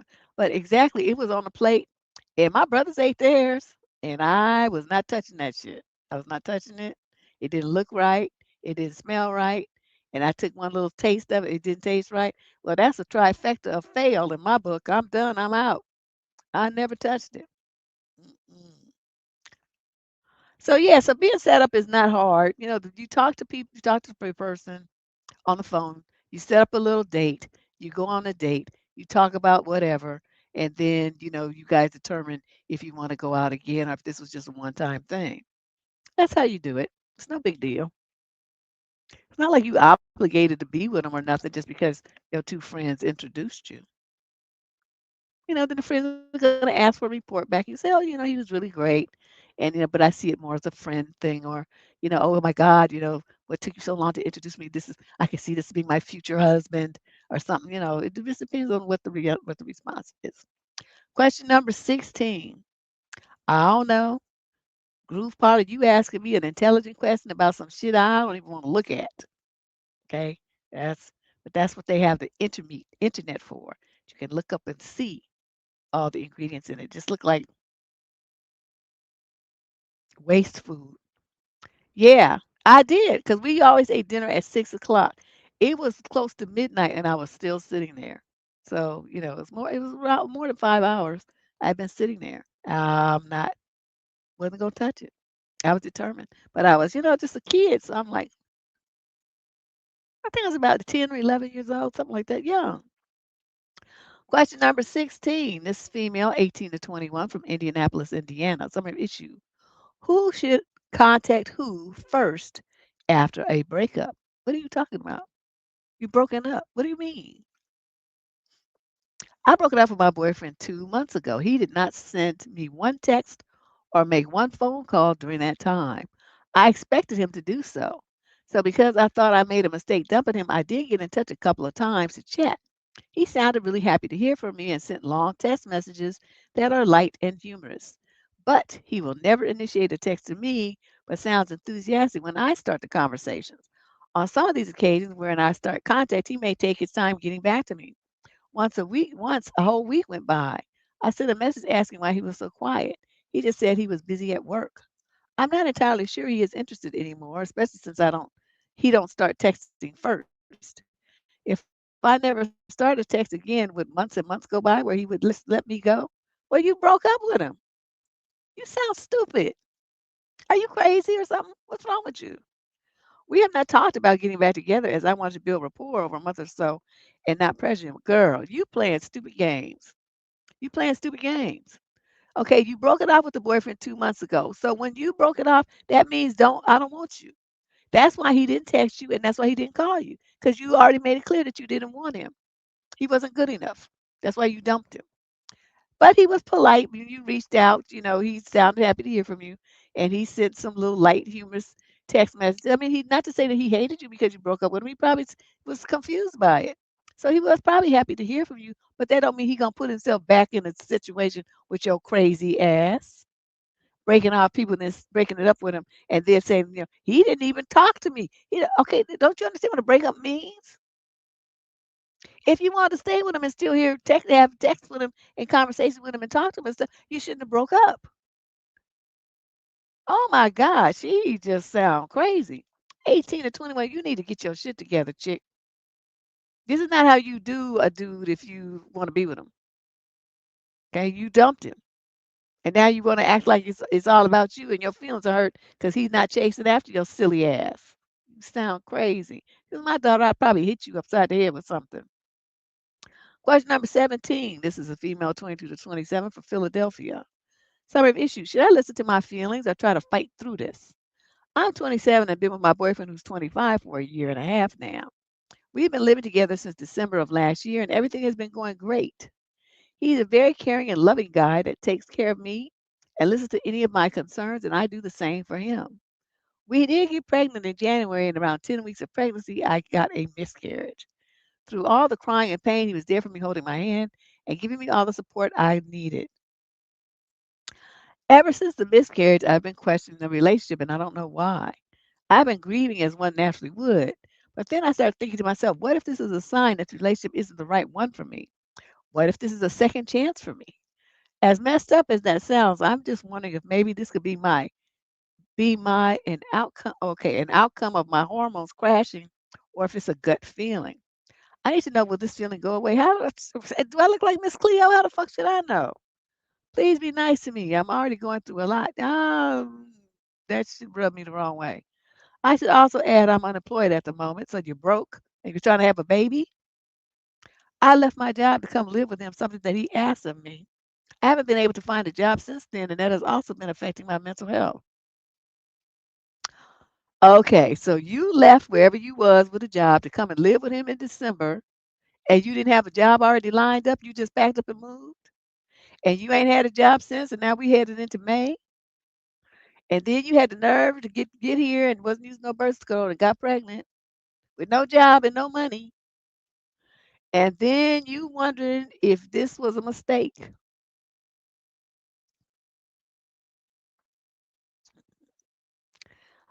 My rule is this. Right. Thank you, Kiki. My rule is you only move if you married. Are you moving? Yeah, because you guys are married and somebody got a better job opportunity than where you was. You don't change, pack up and move across the country or anywhere else for a mere boyfriend. Not even a fiance, which is still bad enough. That ain't a husband. But this is you ain't even wasn't even engaged. You just packing up moving just on the street because you was dating him? Wow. I'm gonna say this. I know you probably don't want to hear this, but the best thing that happened to your silly ass is that you had a miscarriage. Because a kid don't need to be born to two fools for parents. We got enough of that running around already in foster care, being abused and stuff, being trafficked. We got enough of that from you people that don't know how to be responsible with your wombs and stuff. The feeling of, is this a second chance for me? I don't know, but I'm thinking this, if you don't have a job by June, pack your stuff up and go back where you came from. Reach out to your old company and see if they have any openings that you could do. Take your happy ass back to where you came from, and don't you ever do anything like this again. Okay?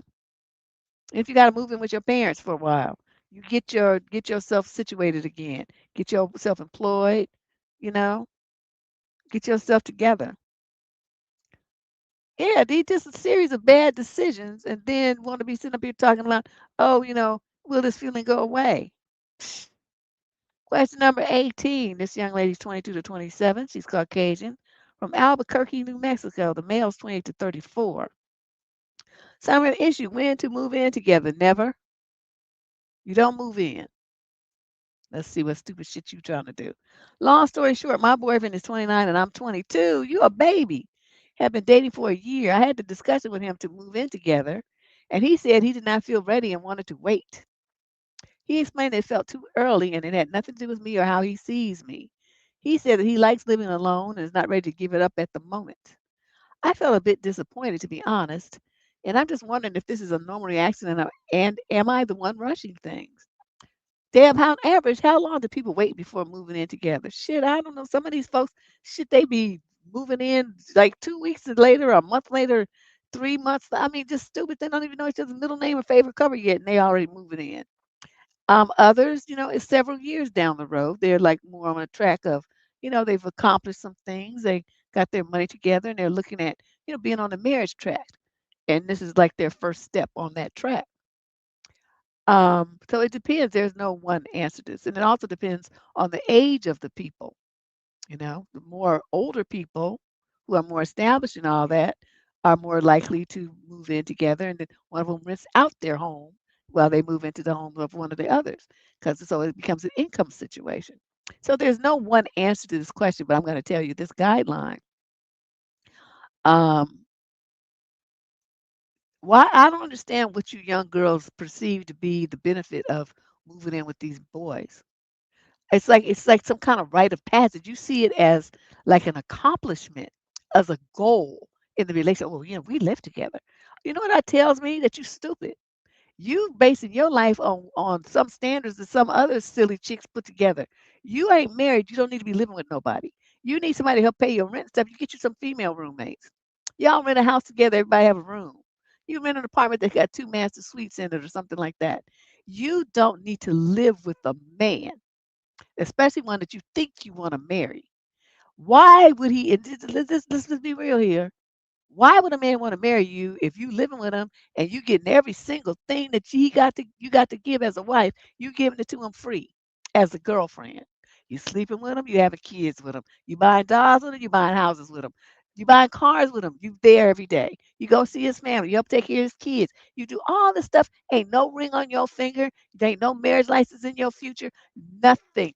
But yet you saying, well, he won't marry me. If I was a dude, I wouldn't marry you either because you stupid. The marriage, I mean, to get a wife should be an accomplishment for a man. He should have to prove himself in some kind of way that he deserves this level of commitment from you.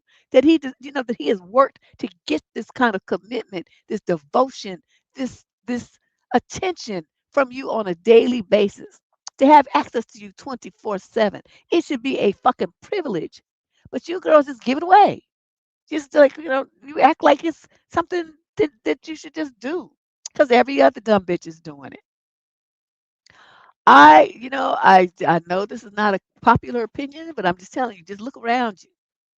How is this working out that you everybody want to move in with everybody? How's it working out for you? How many of those situations do you write these girls be writing in here? Well, he stopped working. I'm taking care of him like a wife, and you ain't married. Oh, he just leaves. He has his kids on the weekend and he dumps them up. He leaves home and he goes and does everything, and I'm stuck here taking care of his kids like a wife. You do all this, he doesn't have any money to help pay his bills like a wife. You do all this dumb shit. And then you wonder why you feel so depleted, why you feel so used, and why years later you still don't have you still ain't nobody's wife because that's what you wanted. It's a reality check for you. Just thinking is all kinds of fucked up. You need to rethink this whole living together with men shit. I had a male roommate and that was good. He had the room downstairs. I had the room upstairs. And then there was a whole floor between us, the living room, kitchen, dining area. And then he was downstairs and I was upstairs. That worked out great. He could have all his friends down there, his women, all whatever he wanted to do. I could do the same thing upstairs. That worked great. But we were roommates. It was very clear what our roles were. We got along really good and stuff. We'd have meals together and stuff. But it was never no romance. I wasn't expecting anything from him like marriage or commitment or anything, and he didn't expect that from me either. Otherwise, I would never have lived with a man. So, I just want these girls to understand that it's not worth it. Don't do it. You have value. Your cooking, your cleaning, your sex, your attention, you buying houses, you invested in him financially. All of those things have value. If he's not your husband, he doesn't deserve them. Okay? You want something from him, you want him to show a certain level of commitment, you make him give it to you before you do give him try out all your wifely skills. These motherfuckers be coming up to talking about what you cooking. Nothing for you, nigga. Nothing. I bet you that. I be talking about what you cooking. Bitch, you don't need to know. Ain't shit in here for you. You didn't buy no food up in here, and you ain't gonna eat here either. I'm real clear with dudes. "Oh, you be cooking all the time." Yeah, I do. So what's that got to do with you? I cook for me and my daughter. And when I did used to cook, right, the dudes, I told them, I was like, I will cook for you stuff that, they want some home cooked food. I said, I cook all the time. I don't mind, but you gonna buy the food. You gonna buy the food, and then me and my daughter are gonna eat. Plus, I'm gonna take some for lunch the next day. She gonna have some for lunch the next day, and you can have some for lunch the next. So you buying enough for 2 meals, and then I'll cook it. There were some dudes they didn't mind that because they had money, but they didn't have was cooking skills and nobody to cook for them, like parents living in another state or whatever. And so that little setup worked out real well. I saved so much money on my food bill, and they was happy because they got home cooked meals for dinner, like 4 or 5 nights a week. Because I always cook, and they got lunches for the next day. So they saved money from having to eat out. So it may have seemed like they spent a lot of money. In reality, they saved money because eating out is expensive. And you're making like spaghetti and salads. I mean, it's not expensive food all the time. The stuff they wanted was not necessarily expensive food. They just didn't know how to cook it and season it so it would taste like something. So they were like, "Ooh, I don't know what I'm doing. This is nasty." And they didn't throw it away. So I would cook, and then all of us would eat, and it would work out great.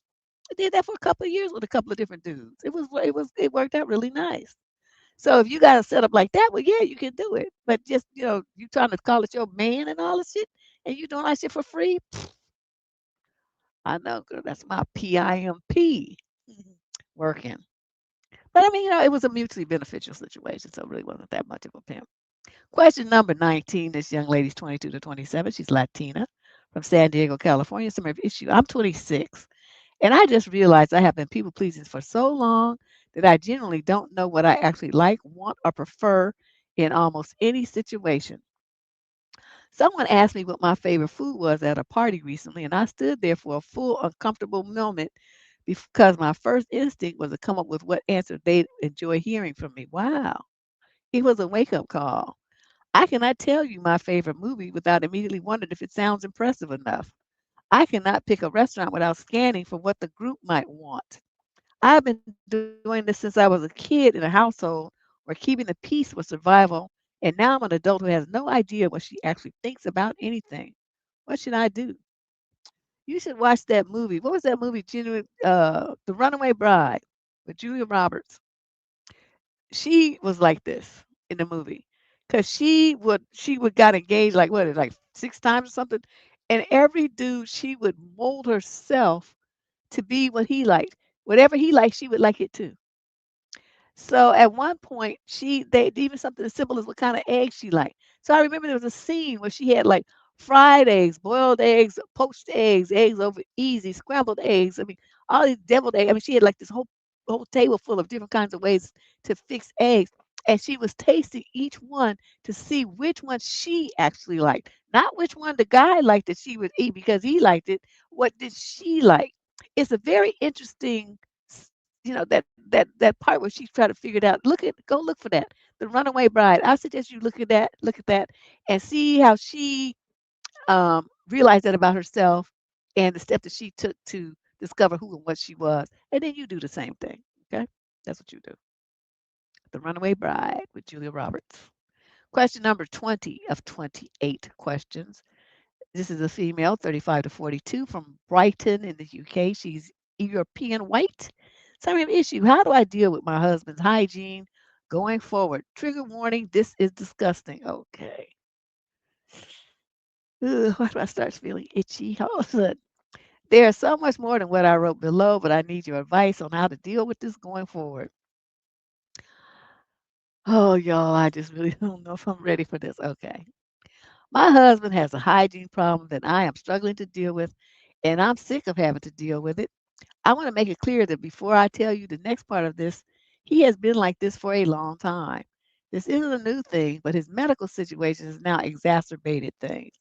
Okay, so your husband been nasty and funky for a long time, and you've been putting up with it, but now the funk has increased to a new level, and so you writing advice columnist. Gotcha. My husband has a perianal abscess 2 years ago, which has developed into a fistula. Okay. Ugh. Yeah, it's one in every column on Ash. He is waiting on surgery and has been added to a list to now guarantee him surgery in 12 weeks. I'm sick of him not washing properly in general, but now so more but more so now he has this fistula as it leaks fluid and will smell if not kept clean.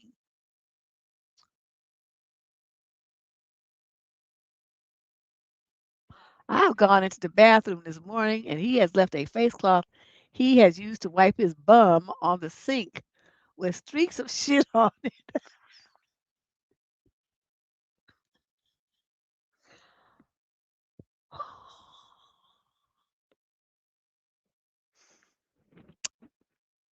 Well, she did warn us that it was disgusting.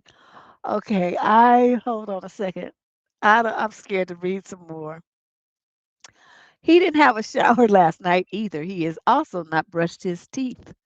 This probably sounds like not a lot, but shit, in what world is this not a lot? But I will summarize below the things he does and doesn't do. He has shields and pads of various sizes and shapes and textures to put over his fistula, but he doesn't wear them. This means the fluid leaks onto his boxers and his clothes. This smells and can cause an infection. I don't know. Due to not wearing pads when he sits on the loo, he leaves marks of fluid on the seat which he doesn't wipe. That is left to me. When he showers, okay, I'm just getting so grossed out. I just can't take it. When he showers, the bum issues aside, he doesn't wash 100%. And so when he dries himself, he leaves dirt marks on the towel. That means he's not using no soap and he ain't scrubbing nothing. He works in construction, so he's muddy. He uses the soap in the shower and puts it back on the ledge with dirt all over it, dirt all over my shower tray, etc. I'm actually so sick of it and his shit, literally. We go around the cycle every few weeks and he improves and it all goes back to the same place. It isn't a mental health issue. He is on antidepressants from when his mom passed away 3 years ago, but he was like this before that.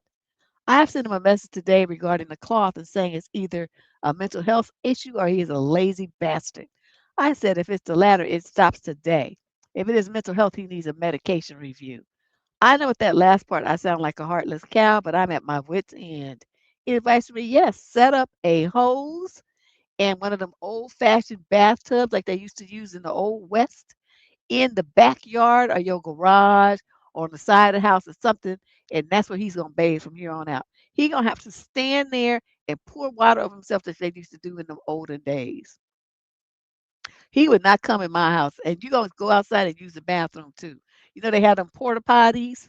Sit him one outside. If you gonna use that, and they had the little things where you throw it closed up and then you throw it away, and just get him a bunch of those. Just keep changing the little insert, and you pee and poop in there, and do whatever you gonna do with your fistula, and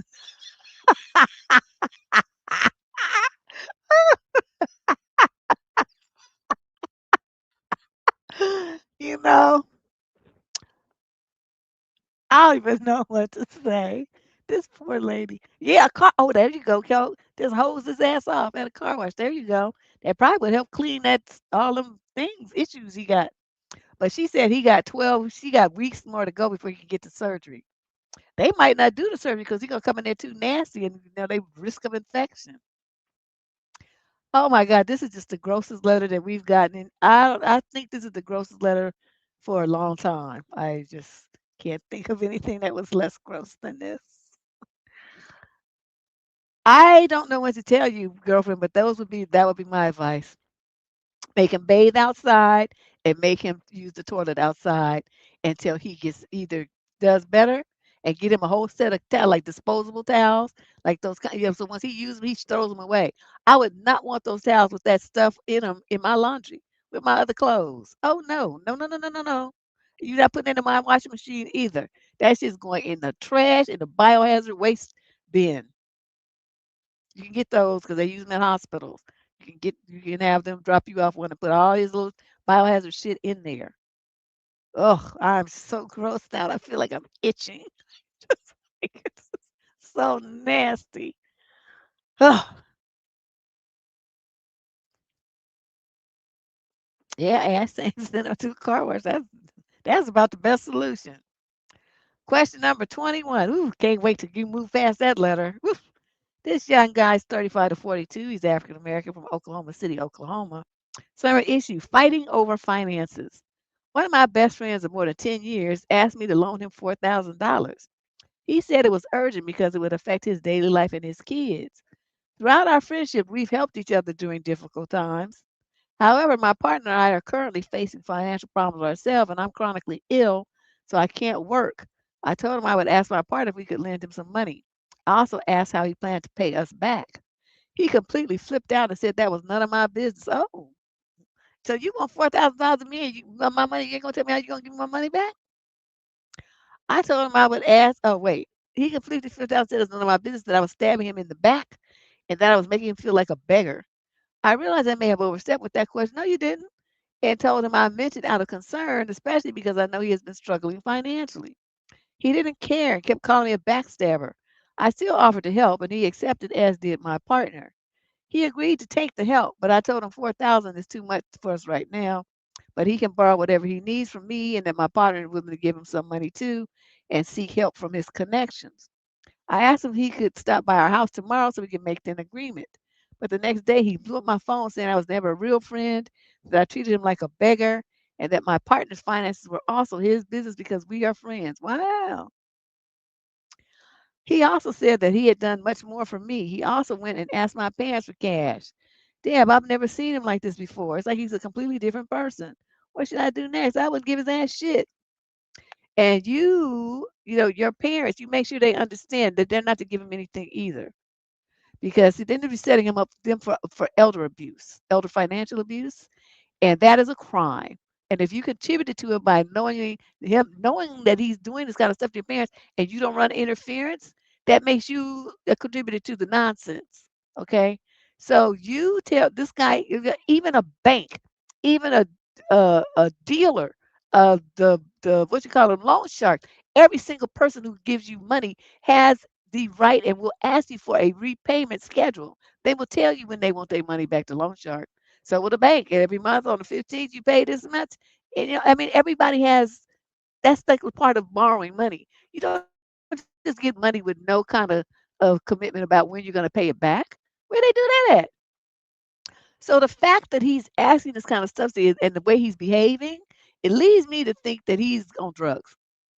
Of course, I don't have any proof of that, but the behavior is, am I right, y'all? This is the way the druggies act. Entitled. They running around like they don't want you to ask them no questions. Just want you to give them money, money, money, money, money. Just get all this money from you. Anybody who is sincere, knowing that you're not working, you're having a hard times yourself, would say, man, I know this is hard for you. You aren't working, you got your illness and stuff like this, but my back is up against the wall. I mean, 4,000 is how much I really need to get out of this hole, but whatever you can spare, I'll pay you back as soon as I can. I'm looking at about 2 months. Is that okay? Something like that. Yeah, he might, could be both, But the change in behavior though indicates to me more drugs than gambling, unless he got some. They coming to say like we're gonna break your legs or something like that. But you see how he's acting. He says he's never acted like this, like he's a completely different person. That's the clue that is druggies versus gambling, because his behavior has changed. Usually, they start flipping out. So you don't give him nothing. Don't give him a dime.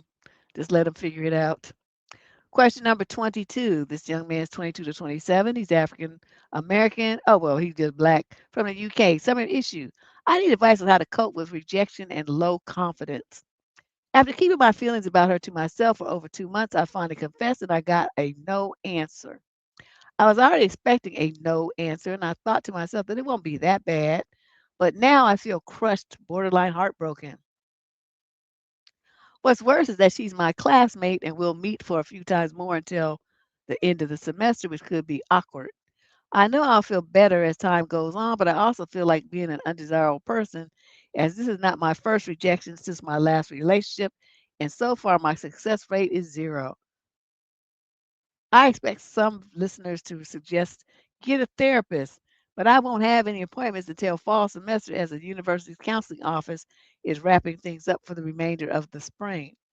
I don't care. You go to them and you ask, for referral. They may have a community connection for people that need help during the time the school is closed. You don't just stop there. You go and ask them while they're still in the office, tell them that you need this help and that you have read that they're going to be closed and stuff. But where else can you go? That's what you ask them. Don't be just sitting there just acting like this. And as far as getting rejected, okay, so two girls told you no, and somehow you have this an indictment of your whole being, and you feel you can't cope with the rejection and your confidence is shattered because two girls told you no. I'm so glad I'm not a man, because y'all is so fucking weak. It's just ridiculous. I mean, it's just embarrassing. that you would allow something like this to put you underground. These are girls that you didn't even know. Okay? So complete strangers telling you they don't want to get involved with you. Why is that even an issue? I could see it if you've been dating a person for like 6 months and told them that you loved them. And they say, "Well, I don't love you." Well, I could understand you feeling rejected then. But you just, I, what?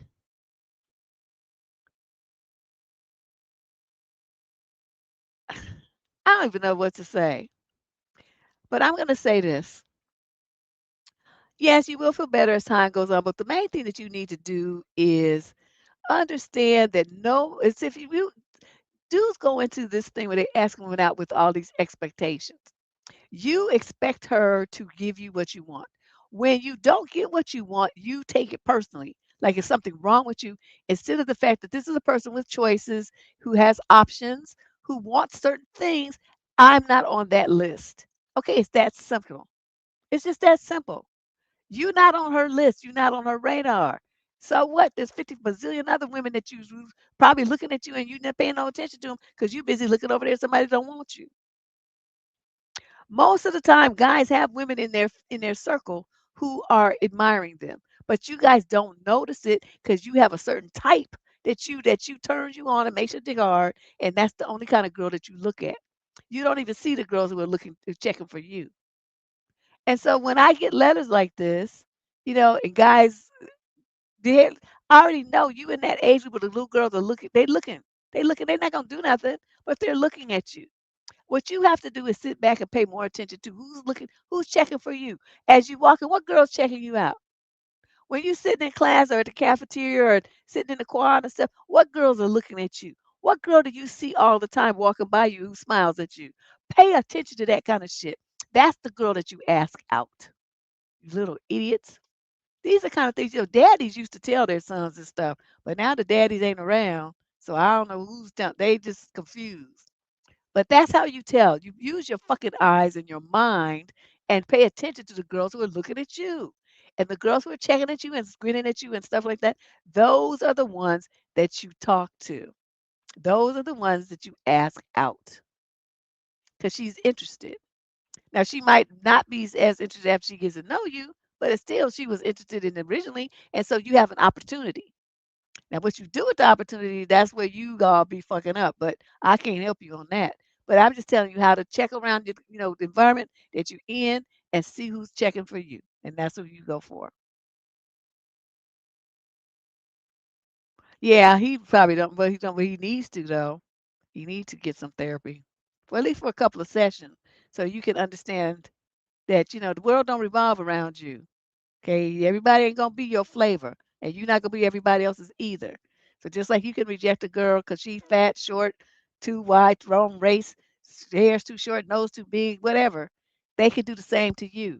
And yet they not over there dying about it and writing advice columnists. Stop it. Question number 23. This is a female, 22 to 27, from Denton, Texas. Number issue. Am I a bitch for blocking my ex immediately after we broke up? Nope, that's what you're supposed to do. I'm 24 and I recently broke up with my boyfriend. He's 26. After a relationship that had been rocky for months, we argued constantly, went in circles about the same issues, and every breakup talk about how somehow turned into us getting back together 2 days later. This time I decided I was done for real after he helped me aggressively, though he apologized for it. We had one final conversation. We both agreed it wasn't working. He said he still wanted us to stay close and maybe reconnect later. The problem is I know myself. If I keep seeing him, if he sends late night texts, if I see him posting like nothing happened, I'll get pulled back in. So right after the breakup, I blocked him on calls, messages, and social media. Now he told our mutual friends that I'm cold, immature, and dramatic for blocking him, quote, for no reason when the breakup was mutual. Some of them say I could have at least stayed civil and not acted like he died. I don't hate him. I just wanted a clean break so I could heal and move on without getting dragged into that same cycle over and over again. Did I do the right thing? If you've been on this column for even 2 days, you already know the answer to this question. So that's how I know you don't know me because you wouldn't even waste the time writing this letter. This is one of the things I always advise girls to do, and y'all don't never do it, just like your friends advise you to not to do it.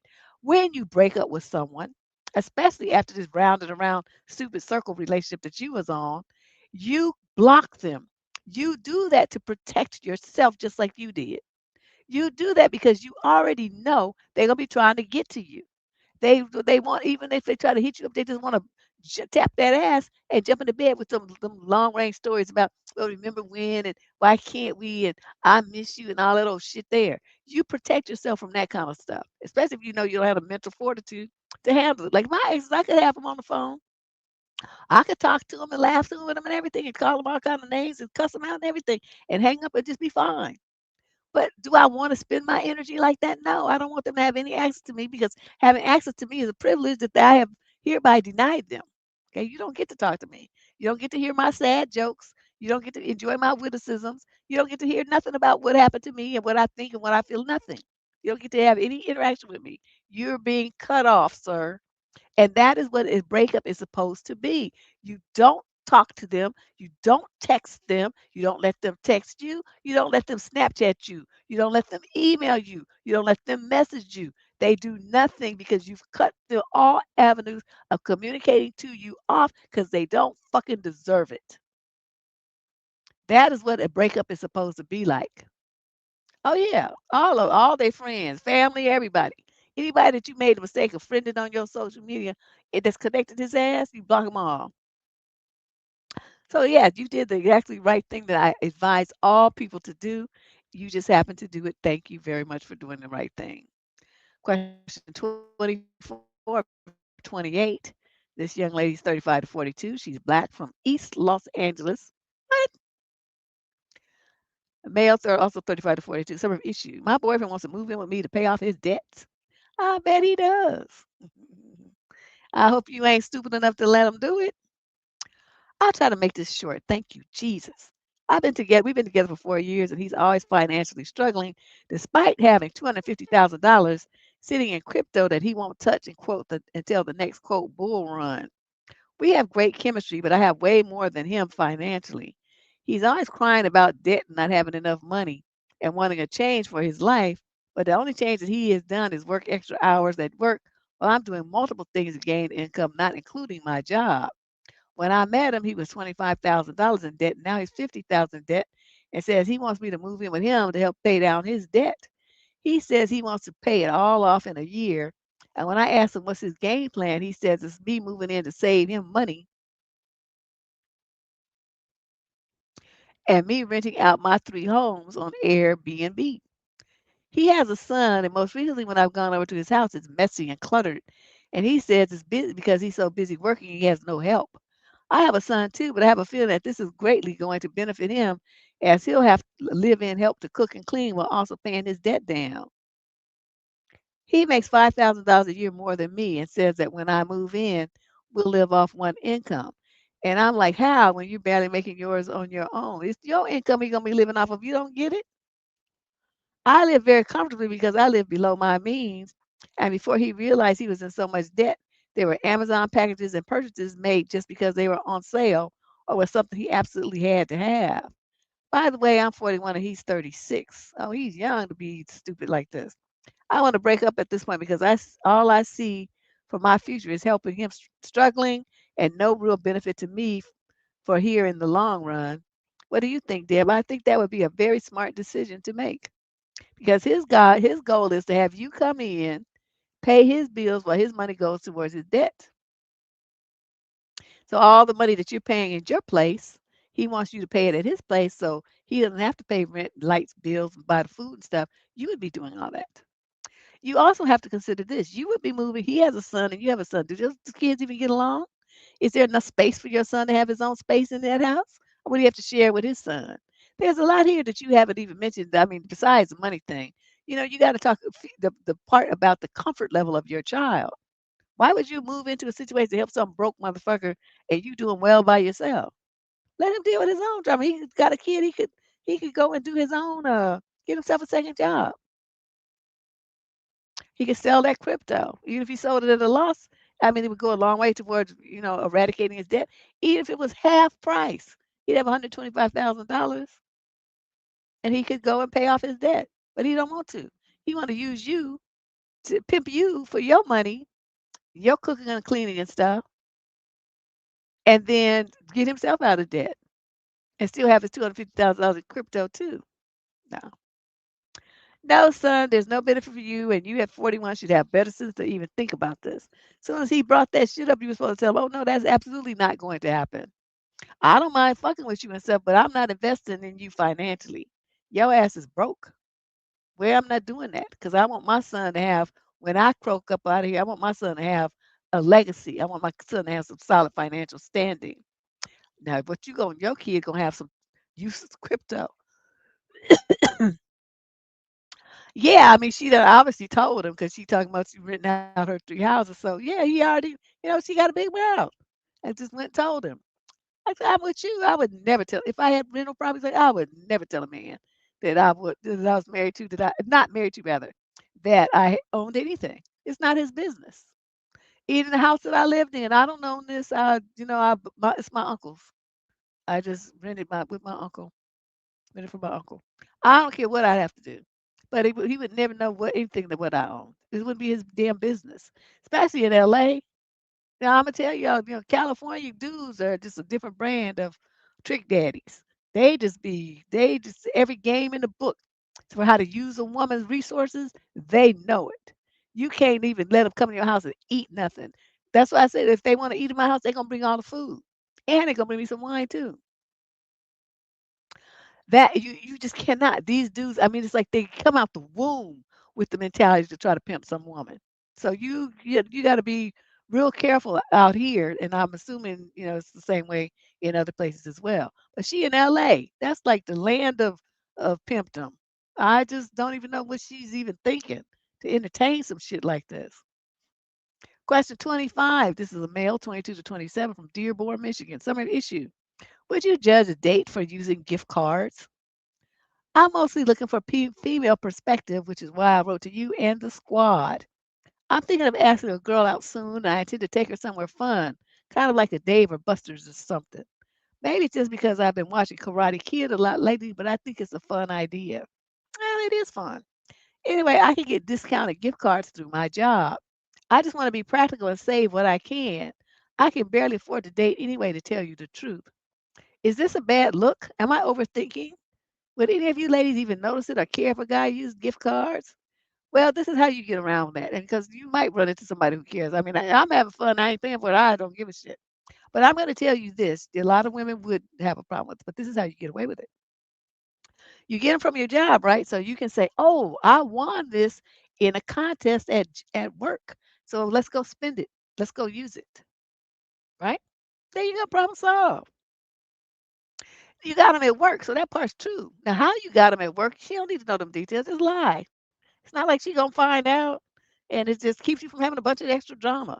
I'm a big believer in lying when it works for you. I totally believe it. I will do it in a minute.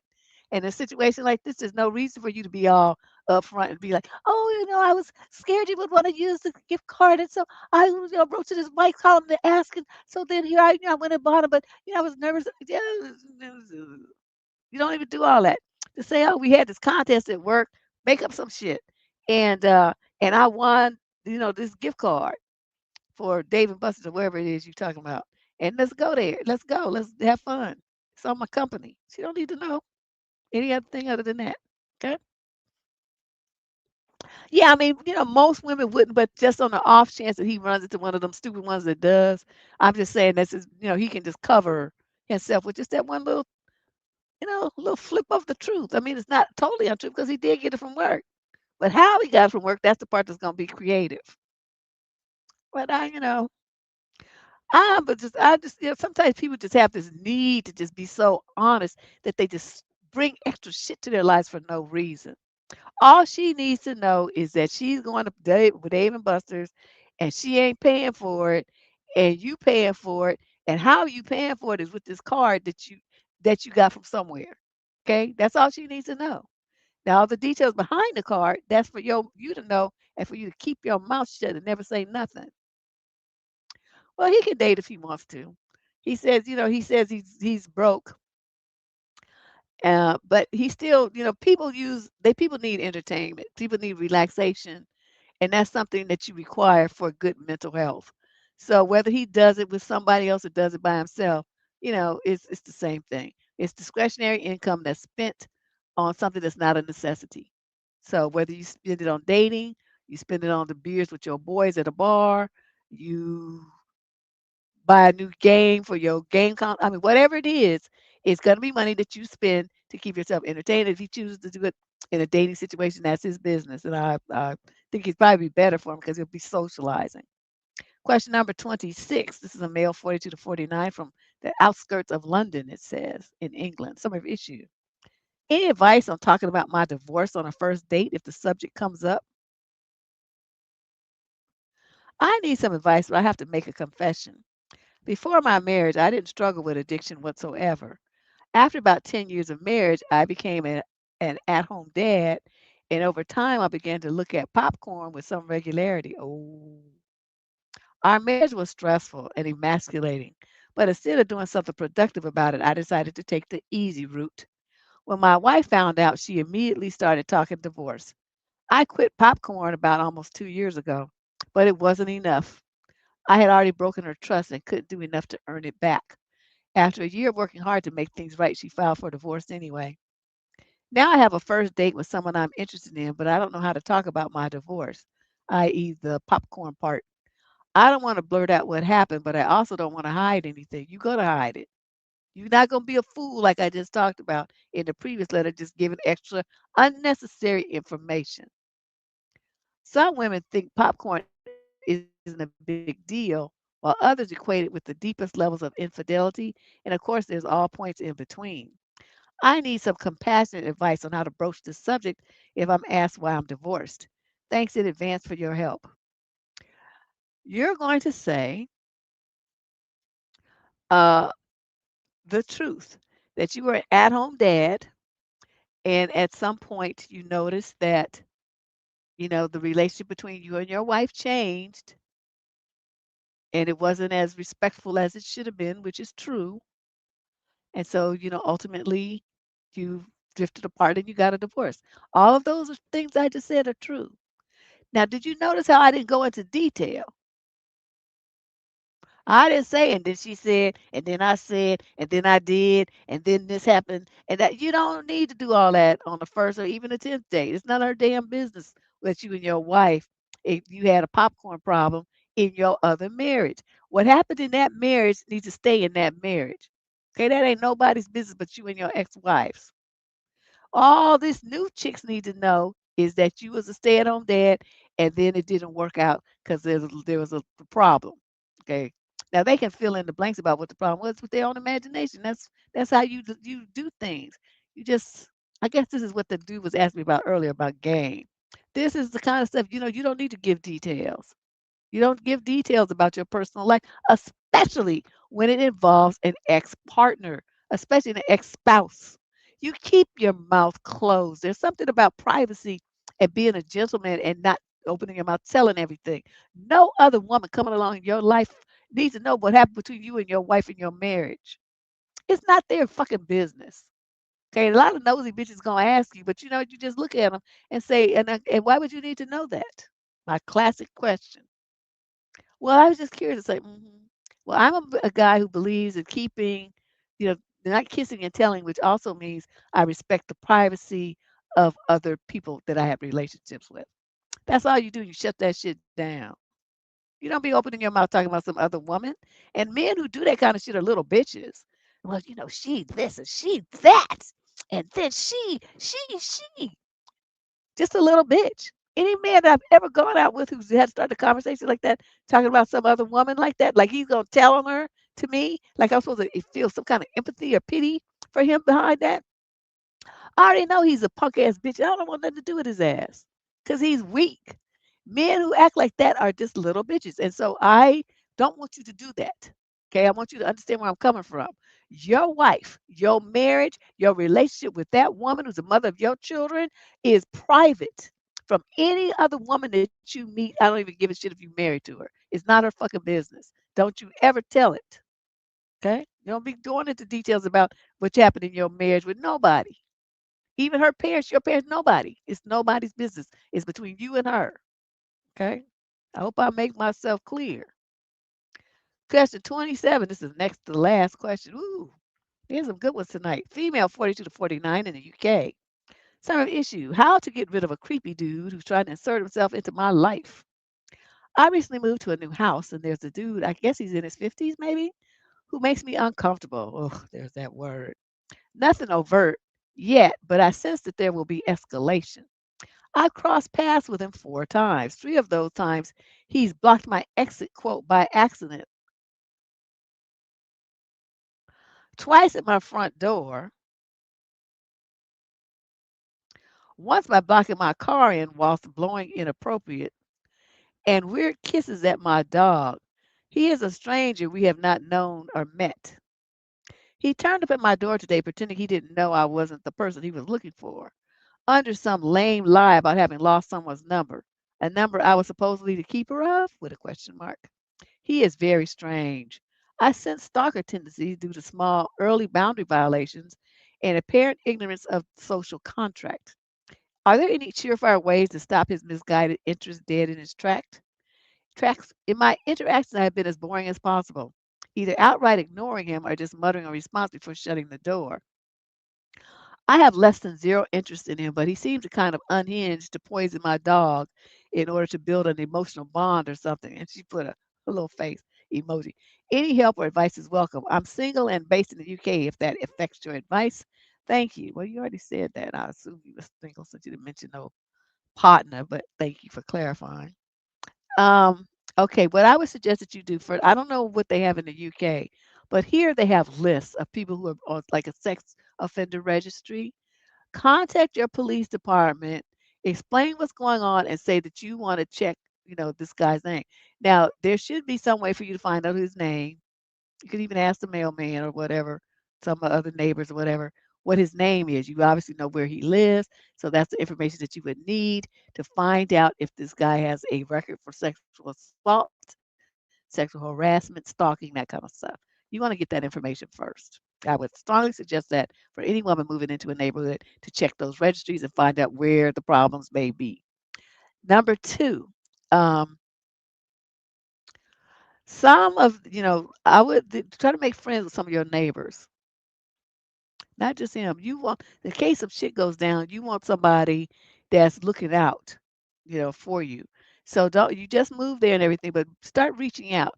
Bake some cookies or something, travel across the neighborhood, say, "Oh, hi, I just moved in over there. My name is such and such a, I just wanted to meet you. I'm thinking about having like a little housewarming or something, maybe. Would you be interested in coming? If that, da, da, da, da, the summer's coming up. Do they have neighborhood barbecues and things like that around here? Block parties or anything that, can you tell conversation, get to know these people, okay? And that's going to also help you feel better as well. Um, I'm not liking this stuff where he's blocking your exit. Basically, that's sexual harassment.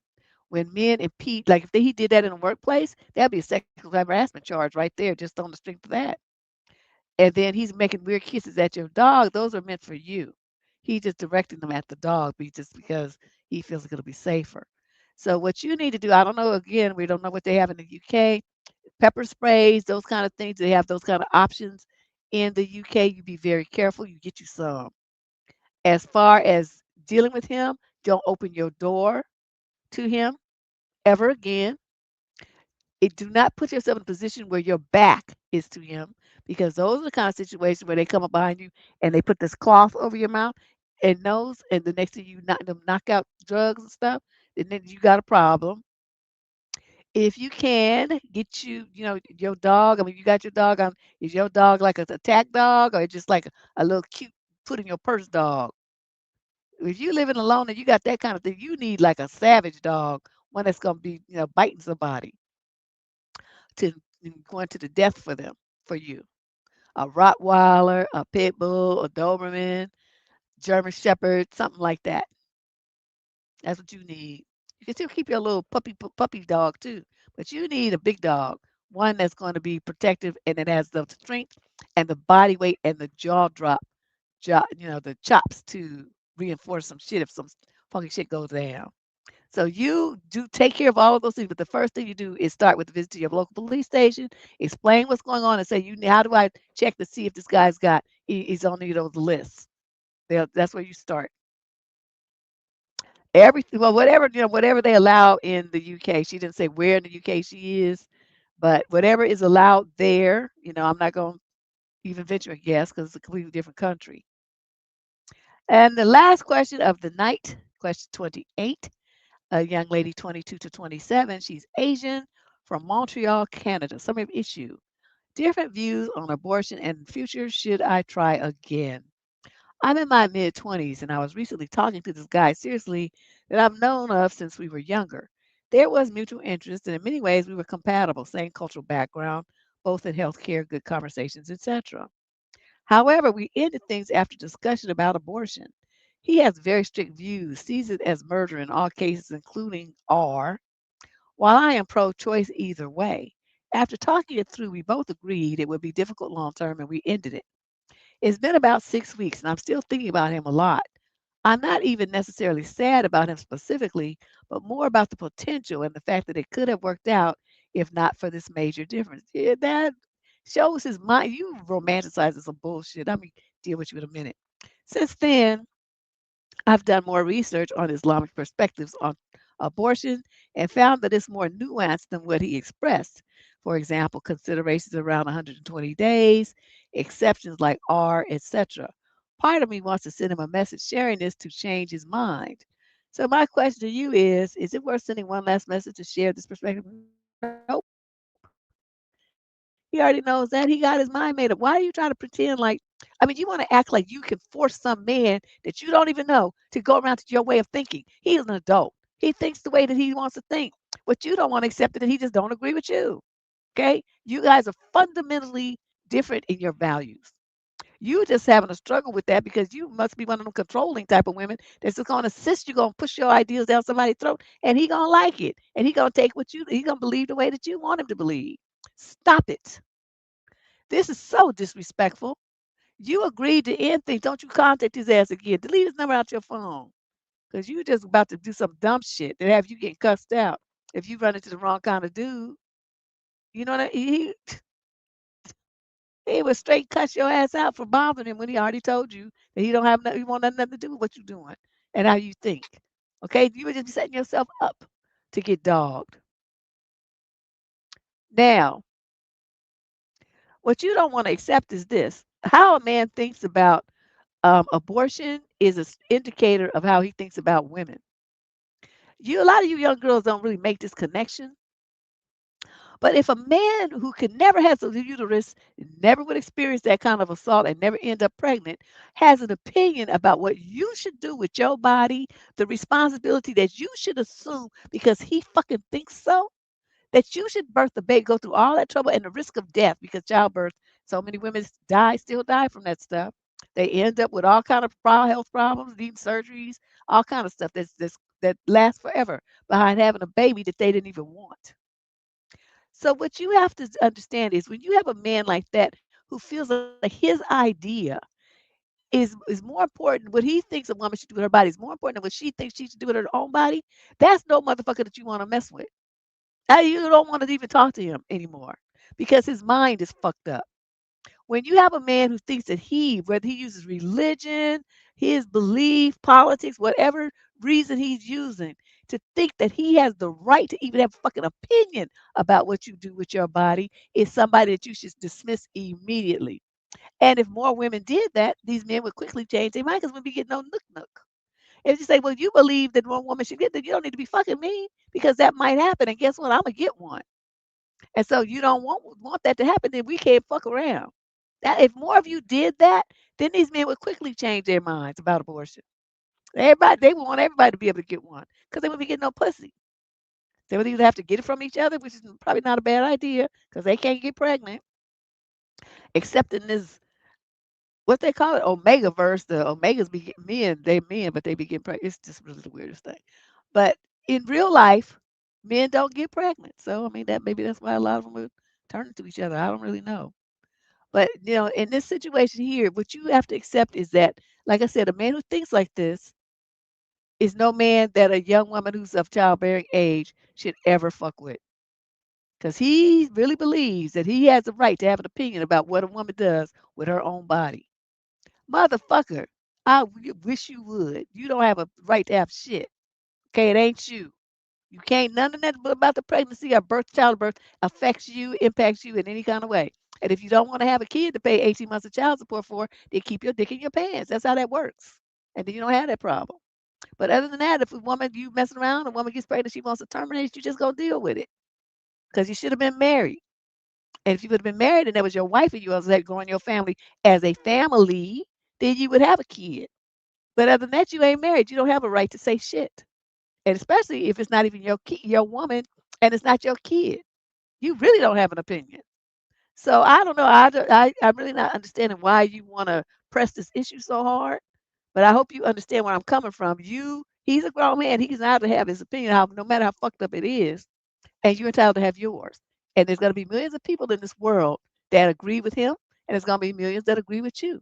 And guess what? Everybody has a right to have their own opinion, and they don't need to hear it from you trying to force any kind of change down their throat. That's how that works.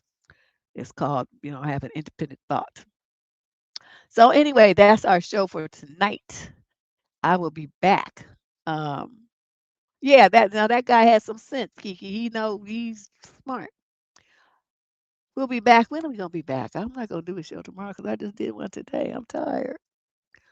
Anyway, soon. We'll do one soon. So if you're not already a subscriber, be sure to hit that subscription button so that you know when the next show is scheduled. Also, if you want to submit a question, if you're brave enough to do it, because you hear I go in on people, if you're not scared, then go and scan that QR code up there or go to debsterism.com and complete the advice submission form, and we'll get your question answered on a upcoming show. All right. Thanks for coming on Saturday night. Guys, enjoy the rest of your weekend. I'll see you later.